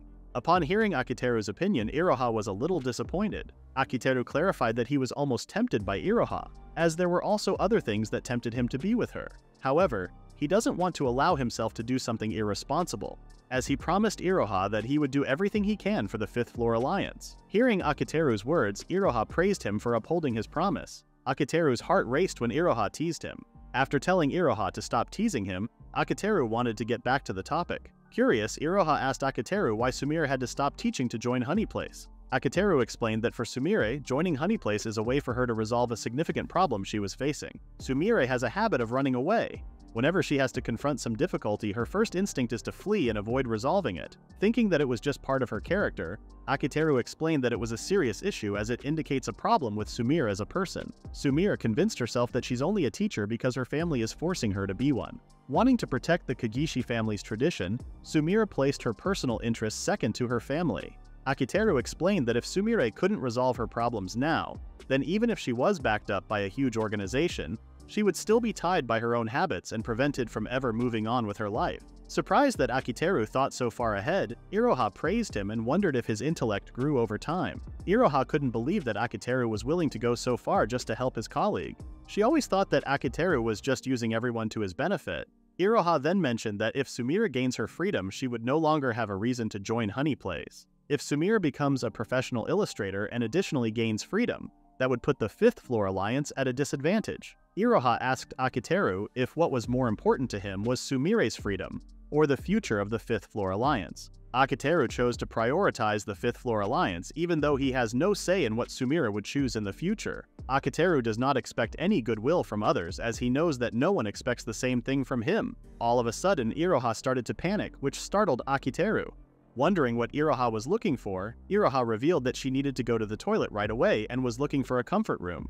On the other hand, Sumire herself thought that what Mashiro said was just a joke. However, when Mashiro proved that she was indeed Makigai, Sumire was having a hard time wrapping her head around such information. Confused as to why Sumire was still having difficulty, Sumire explained that learning such a revelation from Mashiro shattered her fantasy between Akiteru and Makigai. Hearing how Sumire panicked trying to fix her fantasy, Mashiro laughed hard as to what made Sumire her Shikibu. Hearing Mashiro's words, Sumire finally accepted that Mashiro was indeed Makigai-sensei. Hearing how Sumire shared her professional opinion about Makigai-sensei, Mashiro asked for her to stop as she felt embarrassed. It was the exact reason why Mashiro felt bad, since in reality, Mashiro was never the outspoken type of person. Thinking that it was the reason why Akiteru was always spending time with her, Mashiro revealed that she has not yet revealed her identity to Akiteru, as she isn't brave enough to tell him the truth. Confused, Mashiro explained that her stories were based on her dirty inner desires. Mashiro was embarrassed if Akiteru ever finds out about that. Not realizing the similarities of their situation, Sumire felt like a needle or something pricked her chest. Wondering why Mashiro revealed her secret identity to her, Mashiro explained that Sumire and her are in a similar situation, and that Sumire would understand Mashiro's circumstances. After explaining to Sumire what similarities they had, Mashiro revealed that she wanted an ally. Since Akiteru had a deal with Makoto, Mashiro does not want to destroy the future of the Fifth Floor Alliance by trying to be with Akiteru, nor does she want to cut off ties with him. Mashiro was told by Canaria that if the Fifth Floor Alliance can't offer anything to both Makigai and Sumire, then the Fifth Floor Alliance would cease to exist. After asking for Sumire's help, Mashiro wished that Sumire would not betray the Fifth Floor Alliance after gaining her freedom from her family. Sumire laughed as she found Mashiro so quick to jump to conclusions. After joking around with Mashiro, Mashiro reminded Sumire that as long as she sticks with the Fifth Floor Alliance after gaining her freedom, then Mashiro would let her slide. After settling the matter, Sumire kept to herself as she wanted to apologize to Mashiro, since what she agreed on was a lie. Sumire asks for forgiveness as things won't turn out exactly how Mashiro was hoping for. Akiteru carried Iroha as they exited the shrine in the middle of the night. Iroha teased Akiteru for being unfit when he asked to rest from carrying her. Earlier, Iroha was minding her own business when she was suddenly surrounded by a pack of stray dogs. Akiteru managed to drive away the pack of dogs. However, their actions led to Iroha getting injured. Akiteru then decided they needed to get off the mountain to tend to Iroha's wounds and avoid any infections.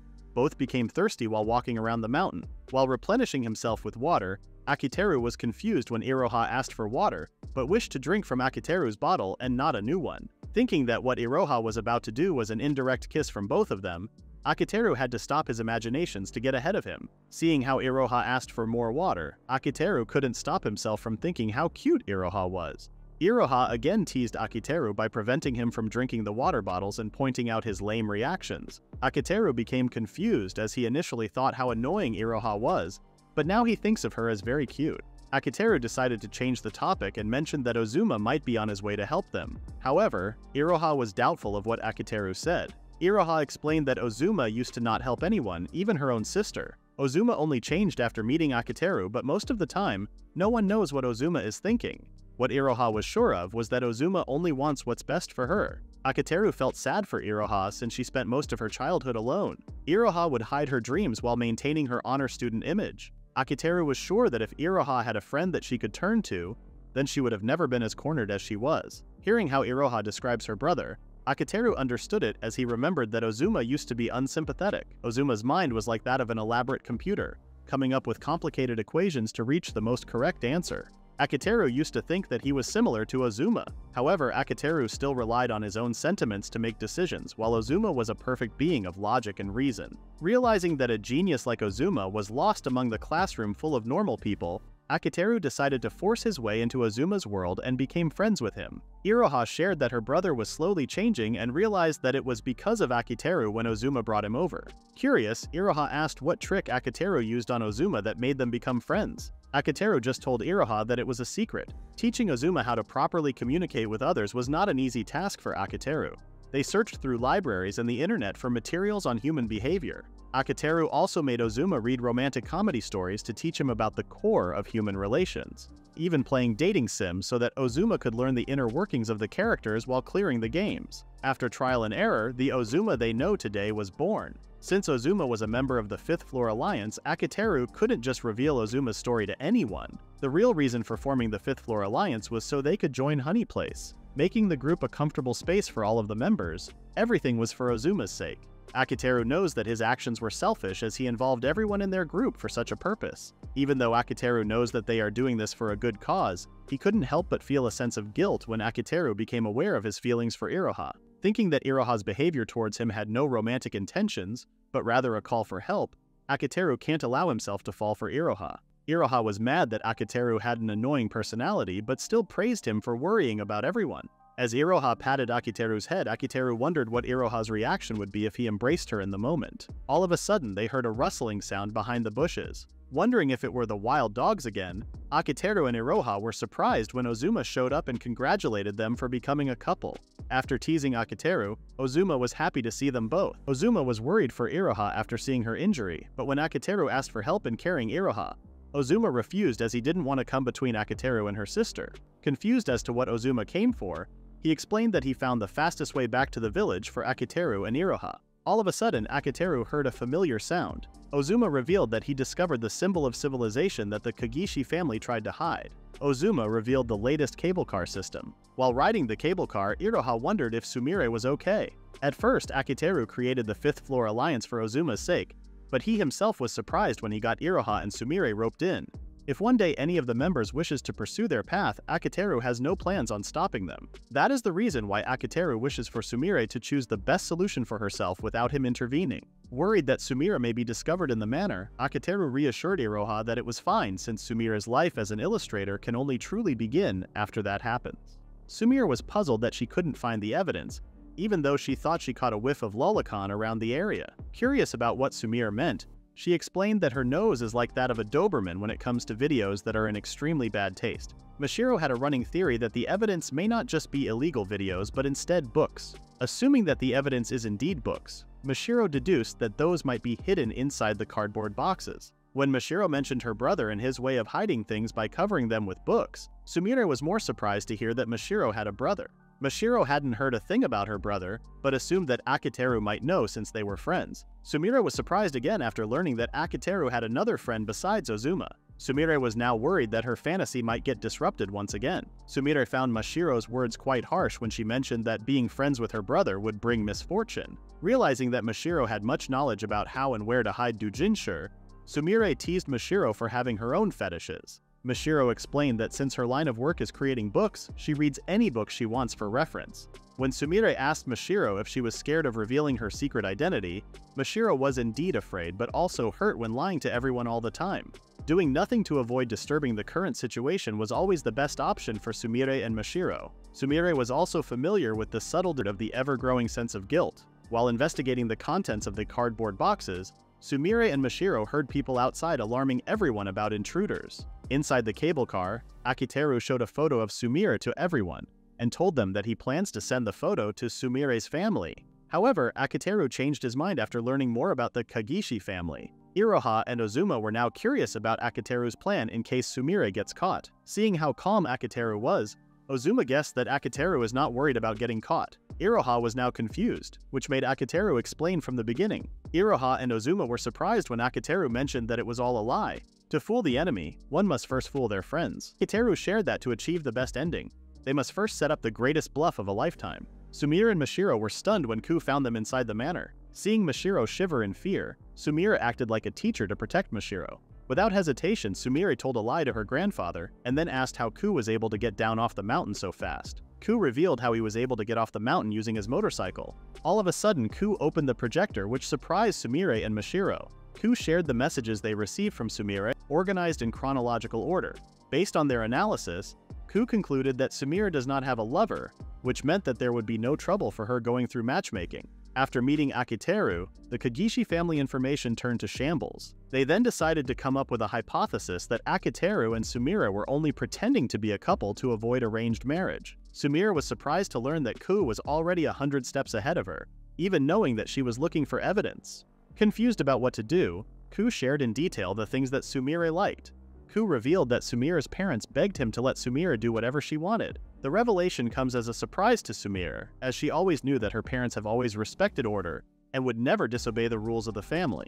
When Ku showed on the projector a collection of doujinshi, it frightened Sumire to know that her grandfather even knew her fetishes. Ku was able to deduce that the artist Murasaki Shikibu was none other than Sumire herself. Ku once again asked Sumire if she really wished to break the family rules and pursue her career as an illustrator. After listening to Ku shaming, Mashiro had enough and stepped in between Ku and Sumire. Mashiro defended Sumire as she shared how Sumire protected her from everyone that tried to hurt her. In front of Ku, Mashiro expressed her opinion that Sumire was the best teacher in the world and asked Ku to stop looking down on her. Ku was a little relieved knowing that Sumire was still doing her best at her job teaching. However, Ku still couldn't fully trust Sumire for telling a lie. After explaining to Mashiro the family's point of view towards Sumire, Mashiro was left stunned. Sumire wanted to apologize to Mashiro for accidentally hurting her because of her lack of resolve. Now building up her confidence as Sumire slowly walked towards Ku, Sumire plans to prove to everyone that the two names she was using belonged to the same person. Sumire stood up to her grandfather and asked him to stop with his insults as he has no plans to quit her teaching job. Sumire denied the accusations and her being Murasaki Shikibu, which made Ku furiously mad. Sumire then clarified to Ku that she does not need to prove anything. She does not plan on quitting her job or planning to marry a complete stranger as the family's laws were irrelevant to her. After saying what was on her mind, Sumire thanked Ku for everything he has done for her. After leaving the room, Sumire was shivering as she was terrified at what had happened. Mashiro apologized for talking back to Ku as it made Sumire express herself differently. Seeing how Mashiro still blamed herself even though nothing bad happened, Sumire teased her using the words she mentioned to Ku. Sumire reassured Mashiro that her grandfather wouldn't reveal her secret without permission. Although Sumire's parents know about her secrets, she would be embarrassed if her other relatives would learn her secrets as well. Confused about why Sumire would be embarrassed, Sumire revealed that she is scared that people would find out who she really was. Sumire hugged Mashiro as she promised to watch over her until she graduates. Sumire then received a notification that she had been removed from the Kagishi family group but was rather pleased by that action. While walking down the mountain, Akiteru suddenly asked if the siblings believed in curses. Iroha and Ozuma only believe in things that can be explained and even mentioned that any paranormal events were simply misunderstandings that could be explained with scientific reasoning. Akiteru agreed with the statement. Akiteru believed that curses are real, but different from what everyone understands. For Akiteru, curses are words that are repeatedly thrown around and may end up defining what the person was if they keep hearing the word over and over again. When Ozuma made an example of the entertainment industry as a curse, Iroha was surprised but remained calm to mask her worries. Ozuma was able to deduce that Sumire had the exact same thing. Sumire kept hearing the words "behave yourself" over and over again that it ended up becoming her curse even though it was just a common phrase. Before joining the Fifth Floor Alliance, Sumire spent her days all alone in her room with only alcohol as her only friend. Inside her room, Sumire stopped being a good girl and immersed herself in her own fantasies. The boundary of Sumire's world expanded and ended up reaching a major crossroad in her life. Ozuma recognized the similarity in the situation his family had with the Kagishi family. However, Ozuma could tell that the Kagishi family was more understanding than their parents. Compared to Otoha, Ku would look like a kind, understanding grandfather. Realizing that the problem Sumire is currently facing may be too difficult to bear alone, which made Akiteru decide that he would help her take a step towards her ideal path in life. Ozuma guessed that the next time they see Sumire, everything would have been solved and finally gaining her freedom. Akiteru was not expecting that they would meet Mashiro and Sumire along the way. He became nervous since Mashiro only knew that Akiteru and Iroha were playing as a couple, and seeing them in wedding dresses may start a fight. Akiteru was surprised when Mashiro had a different reaction and was even more concerned for Iroha. Seeing how Mashiro tends to Iroha's care while Iroha compliments Mashiro, Akiteru realized that the two were really good friends. After teasing Akiteru, Sumire asked to have a private conversation with Akiteru. After making sure Iroha was fine, Akiteru met up with Sumire. Seeing how relaxed and happy she was, Akiteru let her be since he knew that Sumire had gone through a really important day in her life. After sharing a couple of jokes, Sumire then told Akiteru that she had been disowned by her family.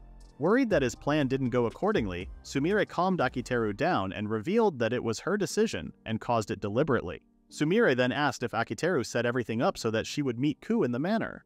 When Akiteru responded that he did, Sumire realized that Akiteru could read Ku's intentions better than her. When Akiteru asked why Sumire decided to keep up with the lie, Sumire was not sure as she used to think being a teacher was a choice someone else made for her, to which she had no say. She then revealed that her belief changed when she met a man in the university. When Sumire described the type of man she fell with, Akiteru had to stop her as the story sounded familiar. Akiteru was able to confirm that he knew the story when Sumire mentioned that it was from a BL game. Still, Sumire, thankful, has realized that she can help her students by being herself. Sumire then revealed that only Akiteru found the real Sumire even after masking herself with lots of lies. Akiteru was also the reason why Sumire didn't tell her family that she was quitting as a teacher. Sumire feels a maternal instinct towards the members of the Fifth Floor Alliance and does not want to leave them all broken up. Seeing how the members of the Fifth Floor Alliance depended on Akiteru, Sumire told him that he was dense for leaving himself out of the equation. Sumire could tell that there was no other high school boy like Akiteru that cared so much for his friends.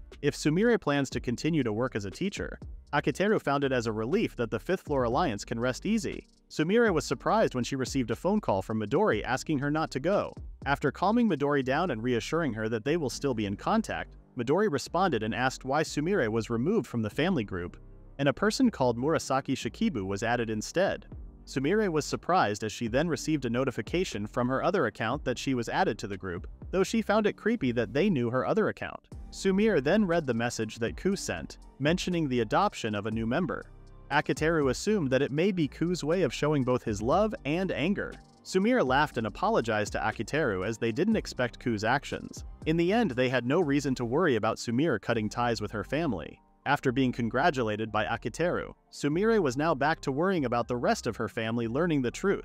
The next day before going to school, Iroha asked Akiteru if he would like to wear a gold or silver necktie.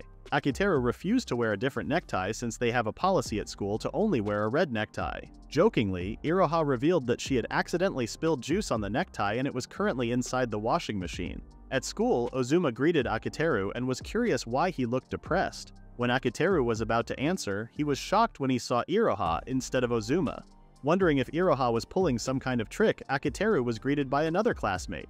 Akiteru was again surprised as he saw Iroha once more. When the homeroom teacher finally arrived and started the class, Akiteru expected to see Iroha but was still surprised. Akiteru then slowly noticed that he was now being surrounded by Iroha. Akiteru finally woke up, screaming that it was a nightmare. Realizing that it was indeed a dream, Akiteru wondered if it was because of what they discussed yesterday that he had a nightmare. When Sumire and Akiteru were talking about the ceremony, Sumire wanted to make sure that nothing happened between Akiteru and Iroha. This made Akiteru blush and told Sumire that nothing happened. Iroha surprised Akiteru from behind. After greeting Akiteru, Iroha asked him if he was dreaming about her since he was calling her name last night. After teasing Akiteru, Iroha noticed that Akiteru was not his usual self and wondered if he was feeling okay. Akiteru remained silent as he was now worried that he was developing strong feelings towards Iroha. Akiteru was surprised when Iroha screamed at him to wake up. Iroha noticed that Akiteru was rather forgiving when she hugged him from behind. Flustered, Akiteru told Iroha to get off. Their fight caught Ozuma and Sumire's attention. Thinking if Akiteru had a fever, Iroha placed her forehead onto Akiteru's forehead. After confirming that Akiteru didn't have a fever, Akiteru was surprised as he had hoped that he had a fever. He now felt troubled as he could only think about how cute Iroha was. They were suddenly surprised when Mashiro shouted from the other room. Mashiro was happy and relieved that she defeated the deadline and immediately fainted in front of everyone. Realizing that Mashiro fell asleep from working non-stop, Akiteru and the others were also relieved and happy for Mashiro. Before passing out, Mashiro left a note. Mashiro wished to join them at the beach. Iroha and Sumire found Mashiro's note adorable, but it was cut short when Ozuma informed them that their reservations were only good for 4 people. They then saw and read a notification, informing them that their reservation had been cancelled for not arriving at the hotel the other day. Canaria came out of the other room and was impressed with Mashiro and gave her a reward. For the reward, Canaria took everyone to the beach. Ozuma and Akiteru were impressed with how good Canaria's personal assets were, and they may even be better than Makoto's. Seeing how Canaria had so much money for an editor, Ozuma became curious if being an editor is a profitable job. Akiteru explained that Canaria most likely had a side business that made her rich. Canaria was surprised by Akiteru's extensive research about her and asked him if he liked her that much. When Akiteru asked Canaria if her colleagues get mad at her for having a huge income compared to the rest of them, she only responded that bums don't have the right to complain. Hearing Canaria's idea, Akiteru was impressed.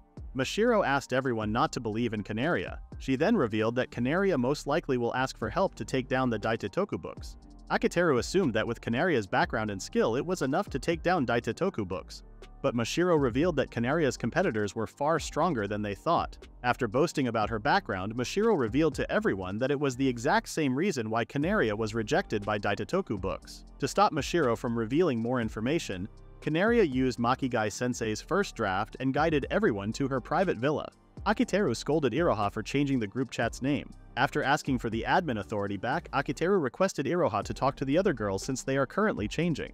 Akiteru was surprised when Iroha sent a photo of herself wearing the swimsuit. Akiteru could not respond properly to Ozuma when he noticed Akiteru's face turning red. Akiteru felt something had changed within him after the ceremony of love nods. Curious about what it could be, Ozuma guessed if Akiteru was embarrassed wearing swim trunks. After complimenting Akiteru's physique and bragging about his own, Ozuma startled Akiteru when he mentioned Akiteru getting excited over chatting with Iroha. Ozuma asked Akiteru if he found Iroha's annoying side cute in a way. After explaining how Iroha would only show her more emotional side to Akiteru, Ozuma meant that Iroha sees Akiteru as someone she can open her heart to. After explaining how Iroha's other character is similar and popular within the two-dimensional world, Akiteru pointed out to Ozuma that Iroha had no feelings for him. Ozuma then pointed out to Akiteru that he and Iroha do not have a normal relationship. Explaining to Akiteru how complicated romance and love are, Akiteru asked Ozuma to stop trying to be complex. The two decided to stop talking about love and head out to the beach. Akiteru and Ozuma were amazed at how beautiful the scenery was even though it's a private beach. Thinking that it was such a waste since only Canaria was allowed to use it, Ozuma asked Akiteru what he would do if he owned the private beach. After sharing his supposed plans with Ozuma, Akiteru was startled when a watermelon fell onto his stomach. Annoyed, Akiteru turned and blushed after seeing Sumire and Mashiro in swimsuits. When Iroha called out Akiteru's name, she surprised Akiteru by wearing a rash guard instead of a swimsuit. Iroha teased Akiteru for looking disappointed and expecting something else. When Akiteru discussed with Iroha about her photo in a swimsuit, Mashiro overheard it and looked defeated.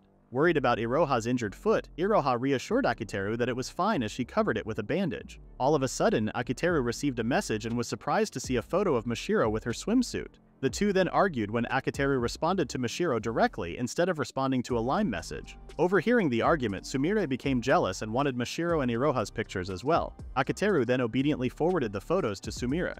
When Iroha mentioned invading Akiteru's home, Mashiro overheard it and immediately messaged Akiteru that he should give a duplicate key to her as well. When everything turned to chaos as they ran their imaginations around, Akiteru asked Iroha what her stunt with the watermelon was about.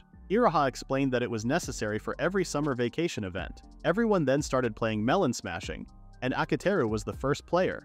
After being randomly directed by everyone, Akiteru ended up standing still and asked to be guided to where the watermelon was. They then switched to playing volleyball, to which Iroha complimented Akiteru's diving receive. Iroha then guaranteed victory as she smashed the ball.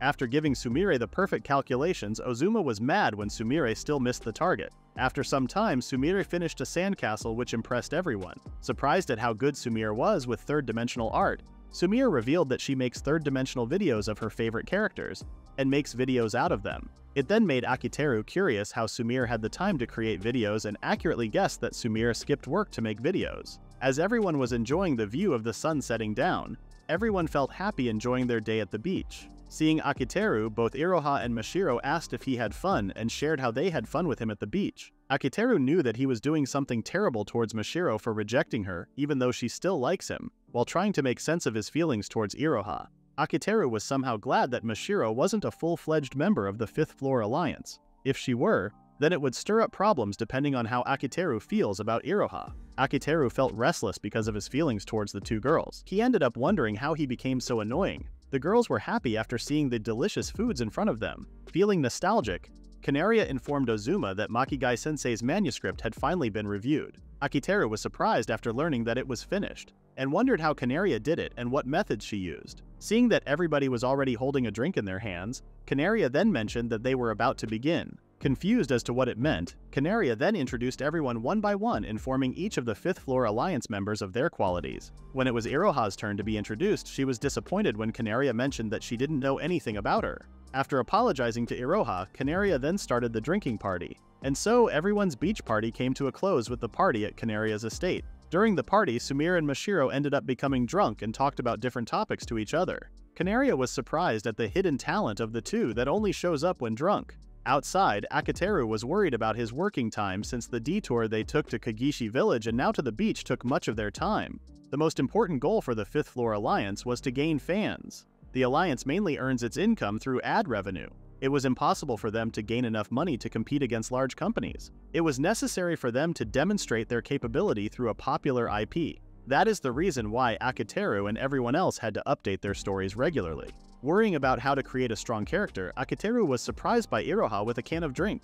Iroha then shared her disappointment when she realized the reason why Kanaria skipped her introduction earlier. Iroha needed to hide her secret identity from her brother and decided never to join the Fifth Floor Alliance. Iroha noticed that Akiteru has been acting differently ever since the ritual and wondered if it bothered him. Seeing how it was obvious how Akiteru lies, Iroha wished for Akiteru to forget what happened, so that things wouldn't be awkward between them. When Akiteru offered to add Iroha as a member of the Fifth Floor Alliance, she refused as she wanted to be recognized as having created something along with the Fifth Floor Alliance and Akiteru. Thinking about what had happened before, Akiteru lied and told Iroha that what happened between them that night does not bother him, and passed it off as fatigue. Seeing Iroha's expression, Akiteru knew that if she kept it up, Iroha would end up closing off her heart again. Seeing that Akiteru was always on his phone, Iroha took the phone and wondered what kind of character Akiteru was planning. To Iroha's surprise, it was just a blank form. Akiteru explained to Iroha that there was nothing wrong with wanting results. Akiteru's motto was always no compromises, no cutting corners. When Akiteru mentioned that he was still planning for a new character and was in no rush, Iroha suggested and offered her help in creating the new character.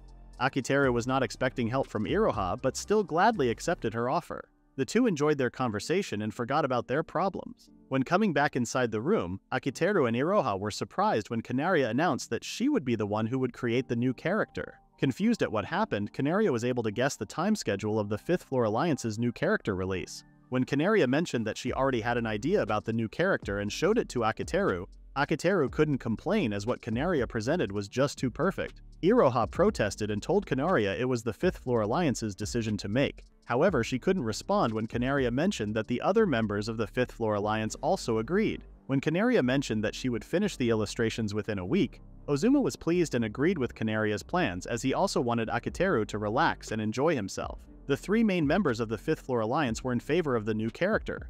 However, Akiteru was still suspicious of Canaria and wondered if she was trying to steal the rights and control of the Fifth Floor Alliance from him. Seeing Canaria's confidence, Akiteru accepted the offer to stay at Canaria's place for a week while Canaria finishes the illustration for the new character. Playing volleyball on the beach, Iroha mentions Canaria's impossible task of ensuring that Sumire meets her deadlines. Curious, Akiteru asks Iroha why she is so irritated by Canaria. Puzzled, Iroha believes she shouldn't be the only one feeling irritated. Iroha insists that they should be the ones coming up with the new character, and not let an outsider take their job away. Akiteru admits he was a bit disappointed that they wouldn't be able to create a new character.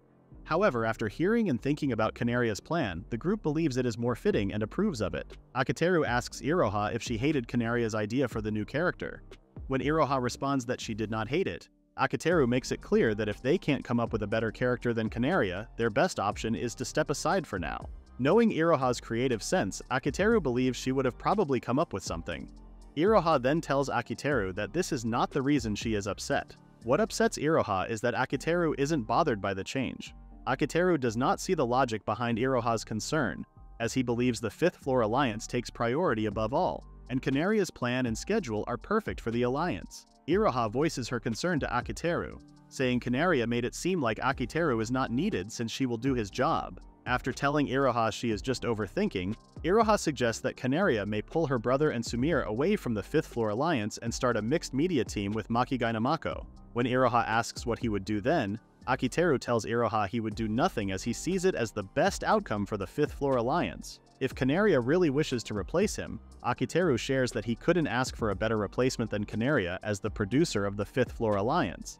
Annoyed, Iroha pushes the volleyball towards Akiteru and tells him to stop putting himself down. Iroha is curious as to why Akiteru believes Canaria would do better than him. Iroha believes Akiteru could be 100 times better than Canaria, and Akiteru would never know unless he tries. Akiteru points out that Canaria already has a record in the industry, serving as proof of her legitimacy as a top-notch producer.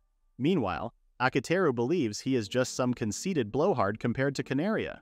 Akiteru then reminds Iroha that he does not need any recognition. Akiteru believes that people like him would become conceited and slowly go down the path of decline once they are considered by others as having achieved success. As long as Akiteru remains self-assured, he does not care what other people think. Akiteru is still unsure if Canaria really plans on taking over the Fifth Floor Alliance, but if she does, that is fine with Akiteru. Iroha pouts and asks Akiteru if he just plans to do nothing. Since it is Canaria's first time producing Black Goat, there is a possibility that Canaria might falter, and if that scenario ever happens, Akiteru plans to step in. Hearing Akiteru's plan, Iroha becomes lively again and suggests they return to the mansion. Looking at the ball, Akiteru wonders what Canaria's plans are to manage Sumire, the queen of never meeting deadlines. Arriving at the mansion, Akiteru and Iroha did not expect that Canaria would already be done with the character design and were eager to see it. Seeing Sumire's detailed work, the two couldn't believe that Sumire actually finished her illustration on time, and it was even better than her usual work. Curious, Iroha asks Canaria what she did to make Sumire submit her illustrations on time.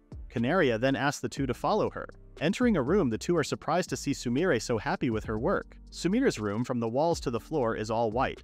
When Iroha asks Sumire if she is okay, Sumire simply responds that she loves to draw cute things. Thinking that Sumire is talking strangely, Iroha believes Sumire is not okay. Akiteru then realizes what Canaria did, creating a prison with 0 distractions for Sumire. Canaria knew that Sumire's problem was running away from challenges. To resolve this, Canaria placed Sumire in a controlled environment where she would have no distractions.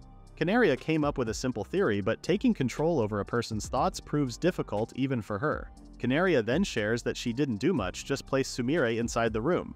Canaria achieved the impossible task by getting optimal results as quickly as possible, avoiding wasted efforts and squeezing the performance out of Sumire's talent. Akiteru never imagined someone would be able to clear the hurdles of the Fifth Floor Alliance quicker and more efficiently than he could.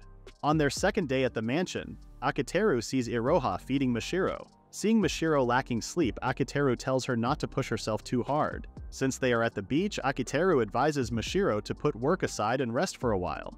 When Mashiro shares that she just finished writing up the new character's background story, Akiteru is surprised, as he thought Mashiro would be working on her novel. Canaria then approaches Akiteru and tells him that the plot for the new character is complete. Surprised to learn that the plot is finished, Akiteru immediately asks to look at it. After reading the plot for Kuroryu Kagetsu, Akiteru is amazed at how good it is. Shocked, Iroha asks Akiteru why he is praising Canaria. Akiteru then tells Iroha that what Kanaria brought was much better than anything he could come up with. Iroha says that only the best could convince her, but after reading the plot, Iroha cries as she is touched by how good of a girl Kuroyuin Kagetsu is. Although the plot is so emotional, Iroha notices that the work is different from Makigai Namako's usual writing. Kanaria then shares that the new character has a slight resemblance to Makigai-sensei. After sharing a lot of information with Akiteru and Iroha, Akiteru becomes puzzled when he hears the word maiden, as he thought Makigai-sensei was a man. After sharing tons of information with Akiteru, Mashiro can no longer help herself and keeps poking Kanaria from behind. After some time, Akiteru shares how impressed he is, and now truly believes that Kanaria is a genius. Akiteru is so impressed with Kanaria that he even wishes for her to steal everything he has. The way Kanaria manages the team to reach peak performance is all basic stuff, yet done so meticulously, which Akiteru is unable to do. Akiteru does not even know if he could do the same thing. Kanaria then tells Akiteru that he is confused right now, which is what she likes about him. Kanaria tells Akiteru that he is not willing to step into the dark side of the producer business. Kanaria praises Akiteru's ability to help his creators enjoy themselves and move forward, but says that alone is not enough to create the best product. Believing that creators can sometimes use their negative emotions to create their masterpieces, Akiteru is surprised and cannot respond immediately when Kanaria points out that Akiteru is not willing to get involved. After asking Akiteru if he likes anyone, Kanaria continues questioning him about who the mystery girls are. Kanaria is able to read Akiteru's mind, believing that he thinks he has never had to choose between who he likes more. Although Akiteru is kind-hearted, he is not willing to let the people he likes see his darker side. Curious, Akiteru asks if his behavior makes him unreliable. Kanaria points out that his behavior makes him too perfect. After telling Akiteru that his behavior resembles that of the best producer, Kanaria tells Akiteru that the problem lies in how he sees himself. Kanaria uses Iroha as an example and asks Akiteru if he has ever seen Iroha in her swimsuit. Akiteru is getting confused while talking to Kanaria, as he cannot connect the topics they are discussing. Seeing how clueless Akiteru looks, Kanaria tells him that when a girl does not wear a swimsuit at the beach, it means she is not confident in her figure.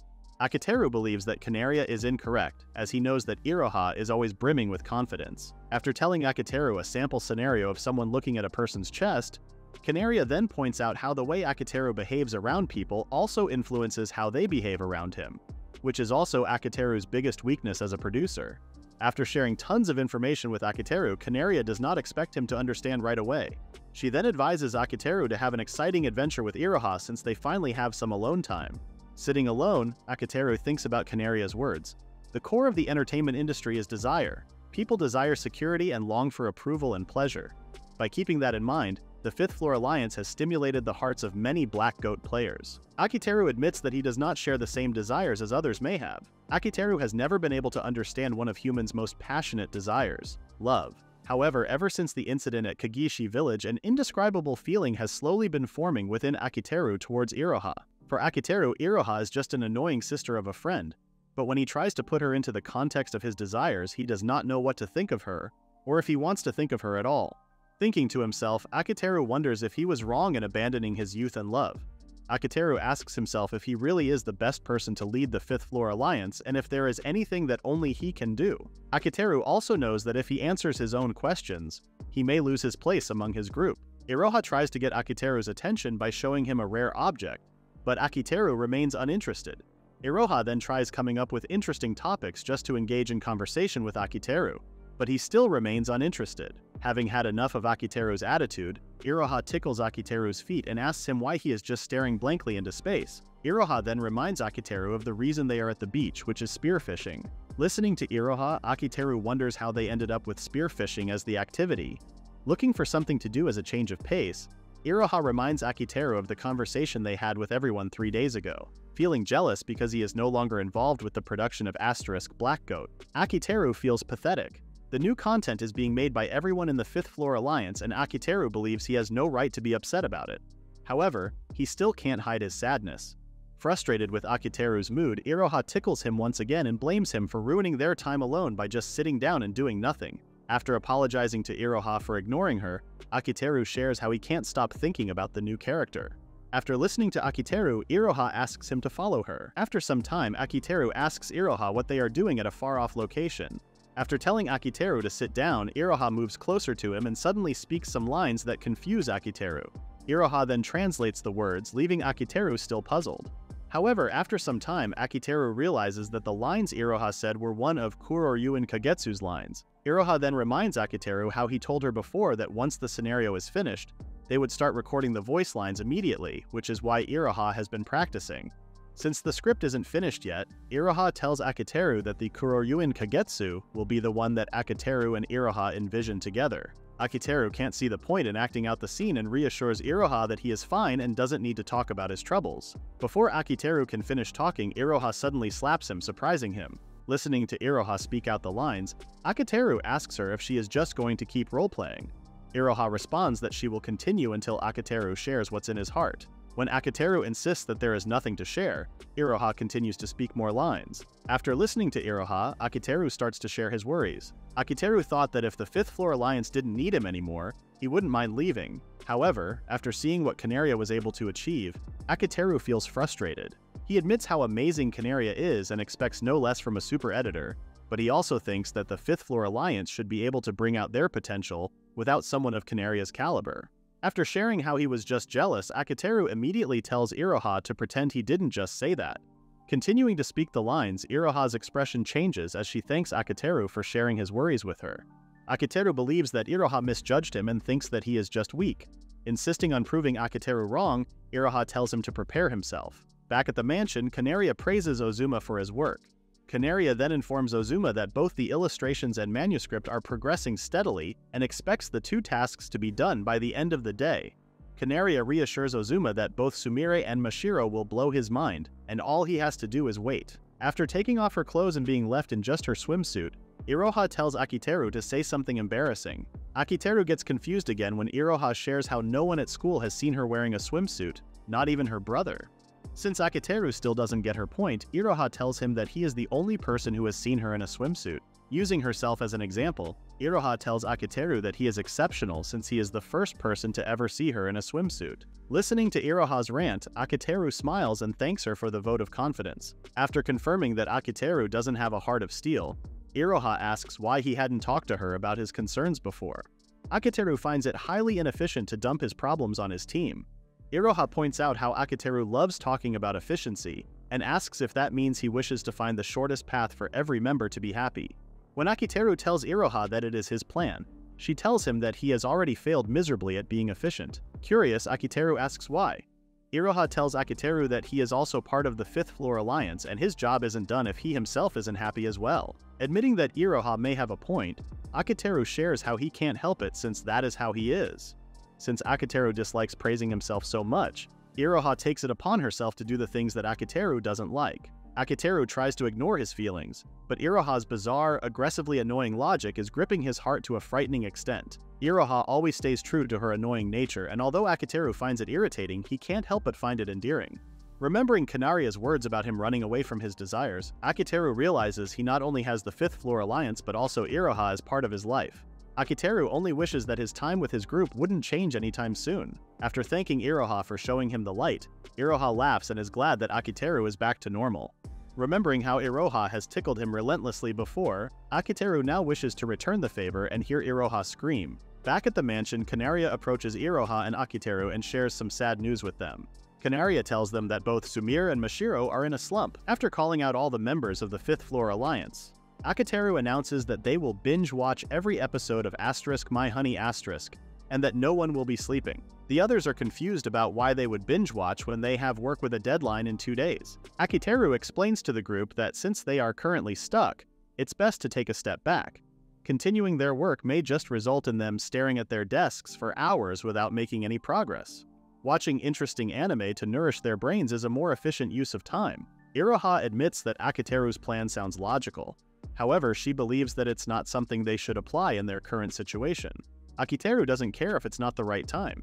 He then tells Iroha that it's a rare chance for her to spend time with everyone. In the end, everyone binge-watches the episodes of My Honey Asterisk on their devices.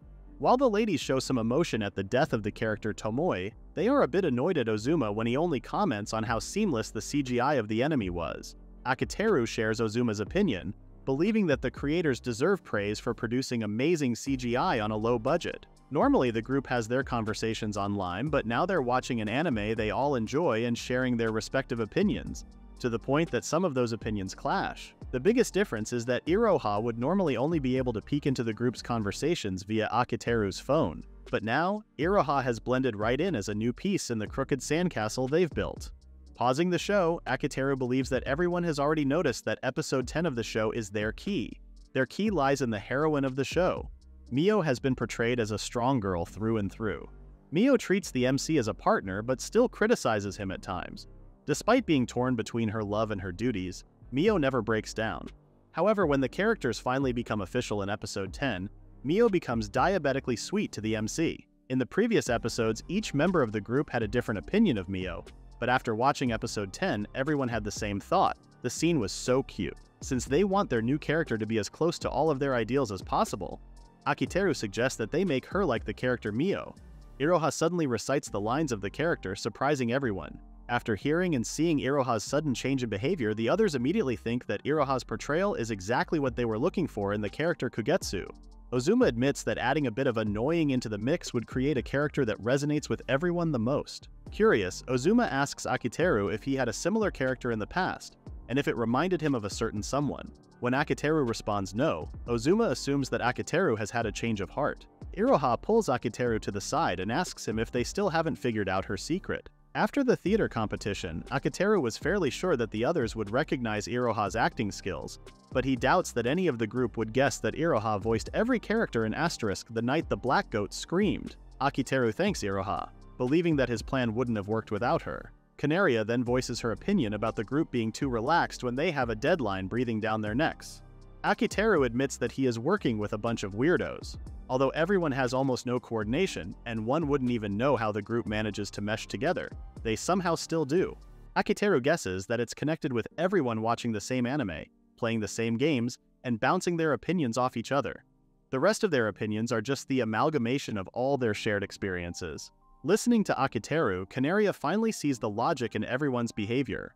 Although Akiteru could only offer so little to the group, he believes that the Fifth Floor Alliance has a shared language that, without Akiteru, wouldn't exist in the same way. Akiteru thanks Canaria for pointing out his weakness, which also helped him find the answer to his problems. Akiteru thought that Canaria challenged him to show what he had been missing. However, Canaria reveals that she only interfered for Makigai-sensei's sake, and a little bit for her own as well. Makigai-sensei devotes himself to the Fifth Floor Alliance so much that even his writing takes a back seat. For the sake of his own personal brand, Makigai-sensei needed the group to become even better. Seeing an opportunity, Canaria asks Akiteru if he wishes to become her servant. Handing him a card, Canaria tells Akiteru that she only gives cards to those she deems worthy. Grateful for the offer, Akiteru refuses. Not disappointed by Akiteru's decision, Canaria tells him that if they are ever forced to disband the Fifth Floor Alliance for any reason, he can reach out to her anytime. Hearing the others calling Akiteru's name, Canaria tells him that he now has to go with the others. Agreeing with Canaria, Akiteru thanks her. Playing at the beach, Ozuma approaches Akiteru, impressed with how everyone managed to complete everything. Ozuma is still very curious about why Akiteru chose such an inefficient method. Akiteru tells Ozuma that he wanted to take advantage of people's receptiveness at night. When someone is stressed, they're not really going to listen to another's proposals. But if it's late at night and the brain is running on fumes, one is much more likely to accept whatever the other person is saying. Ozuma then asks Akiteru if it was Iroha who voiced all the characters of the Black Goat. Akiteru expected no less from Ozuma, and was confident he would soon find out. Although Iroha hangs around the group, Ozuma never thought that Iroha would be a part of the Fifth Floor Alliance's production. However, after seeing Iroha's marvelous acting, Ozuma believes that Iroha could only achieve such a level with proper practice and deep comprehension of the work. Listening to Ozuma, Akiteru is very impressed by how he chooses his words. Seeing how amazed and proud Ozuma is of his sister, Akiteru asks him not to tell Otoha about Iroha's work. Ozuma agrees and reminds Akiteru that he's on their side. Ozuma still can't believe that his sister has such amazing talent and guesses that it was Akiteru who wanted Iroha to show her talent to the world, and supported her despite her being annoying. Akiteru agrees that Iroha may be annoying but believes that it's also what makes her cute. Seeing Ozuma's reaction, Akiteru tells him not to put too much thought into it, as he doesn't know if the feeling is platonic or not. Since Akiteru is still bound by the agreement he has with President Tsukinomori, he has to play Mashiro's boyfriend until she graduates, which means that love is off limits. As for his feelings, Akiteru decides to store them away for now and think about them later. For now, Akiteru only wants the world to see and accept how charming Iroha is. Even if Akiteru has to embrace Iroha's annoyance, He's going to help her make a friend from her class during the culture festival, someone she can open up to and annoy. In the car, Mashiro is grateful for Kanaria's actions. However, she's still not entirely happy since Iroha is on the other side. Iroha is Mashiro's first friend that she's worked with, but Iroha is also Mashiro's rival in love. Seeing that Akiteru and Iroha have gotten closer while Mashiro was thinking about the deadline, Mashiro feels that Iroha may have forgotten that she and Akiteru are in a relationship, but also wonders if Iroha already knows that the relationship is fake. Mashiro starts to overthink who has the more advantageous relationship between Iroha and herself. Noticing Akiteru's phone, Mashiro guesses that he worked so hard that he fell asleep and dropped his phone. Reading the messages on the phone, Mashiro isn't sure what the conversation means. By reading the conversation on the phone, Mashiro is able to piece together that the voice actress behind the Black Goat and the Fifth Floor Alliance is none other than Iroha. Holding her phone, Mashiro hesitated to ask Akiteru if Iroha was really the voice actress of the Fifth Floor Alliance. Iroha is the voice actor for the group, the so-called elusive mysterious VA Unit X. Akiteru hasn't shared Iroha's identity with anyone. Mashiro guessed that Iroha must be truly special to Akiteru. Makigai Namako is just an author that Akiteru admires, someone pretending to be a male university student who could never truly compete with Iroha. Mashiro believed that what she was feeling was punishment for being too scared to disappoint Akiteru and not revealing her own identity. She wasn't willing to take the risk and chose to keep a safe distance from Akiteru instead. Way back when both Akiteru and Mashiro were still young, Mashiro had always been timid, while Akiteru was the type of kid who ventured out for other solutions. Akiteru found a way for them to watch the fireworks by climbing up a tree and suggesting that Mashiro join him. However, Mashiro lacked confidence in her ability to climb the tree. She was surprised when Akiteru suddenly climbed down. Mashiro immediately blamed herself for being too weak, but Akiteru also felt it was his fault for not considering her abilities, and he apologized. Choosing a fair option, Akiteru suggested that they enjoy the fireworks together from the ground, under the same conditions. For Mashiro, Akiteru never changed. He climbed so high but never left her behind. Akiteru's kindness is why Mashiro loves him. It doesn't matter how Iroha feels or whose identity is whose. Mashiro's feelings will no longer change. Deleting her message, Mashiro decided not to pry into Iroha's life anymore and chose to become stronger for herself. When the day comes that the truth is revealed, Mashiro wants to be strong enough not to be hurt or scared to face Iroha. Mashiro was surprised when she suddenly received a message from her father. Back at their homes on the 5th floor, Akiteru asked Iroha what she was doing in his room again. Iroha replied that an outgoing person like her had her summer break completely booked. Akiteru didn't expect Iroha to call herself outgoing, as she spent her time in Akiteru's home every day. Annoyed that Akiteru was bringing logic into their conversation, Iroha told him to show her how much he needed her voice for their recordings. When Akiteru asked how, Iroha told him to say a line 3 times and then bark once. However, she got even more annoyed when Akiteru sounded like a robot. Coming up with an idea, Akiteru's heart told him he should inform Otoi about how Iroha was complaining about her schedule. Rattled, Iroha admitted she got carried away and asked Akiteru for forgiveness. While they were talking, Iroha suddenly received a message. When Akiteru asked if it was from Ozuma, Sumire, or Mashiro, Iroha replied that it wasn't from anyone in the 5th Floor Alliance. When Akiteru showed curiosity about the message and who it was from, Iroha teased him, believing he was jealous. Although Akiteru was annoyed by Iroha's teasing, he still insisted on knowing who the message was from. He wondered if he had missed out on Iroha making new friends. Akiteru had planned to help Iroha make new friends, but guessed that his plan was no longer needed. Since Akiteru had no clue who the message was from, Iroha revealed it was from a group chat for their class. Akiteru was shocked, as he believed class group chats were a myth. Iroha laughed at Akiteru, finally understanding why he was a loner. Akiteru tried defending himself but only became more annoyed by Iroha's teasing. Out of frustration, Akiteru suddenly pulled out his bedsheet and told the annoyed Iroha that he suddenly felt the urge to change his sheets. Akiteru then asked Iroha if she really didn't need to reply. Iroha didn't really care about the message, but since Akiteru was so curious, she revealed it was about the summer festival happening near the shrine. When Iroha mentioned someone was asking if people would join them, Akiteru thought it sounded fun, and wondered why Iroha didn't join them. Iroha shared that she planned to record that day, which puzzled Akiteru as to why she chose that day. Iroha explained that if she finished recording during the day, she could spend the rest of the day hanging out with Akiteru and Otoi. Listening to Iroha's reasoning, Akiteru agreed with her plans to record on the day of the festival, and suggested they visit the festival with the rest of the team after the recordings. Suddenly, they heard someone outside. Akiteru immediately sensed something was wrong and instructed Iroha to stay quiet. Upon checking who the mystery person was, Akiteru was shocked to find Mashiro visiting him on a Sunday. Before Mashiro could continue speaking, Iroha came out of the room asking who was outside. When Akiteru told Iroha it was only Mashiro, his soul nearly left his body when he saw President Tsukinomori beside Mashiro.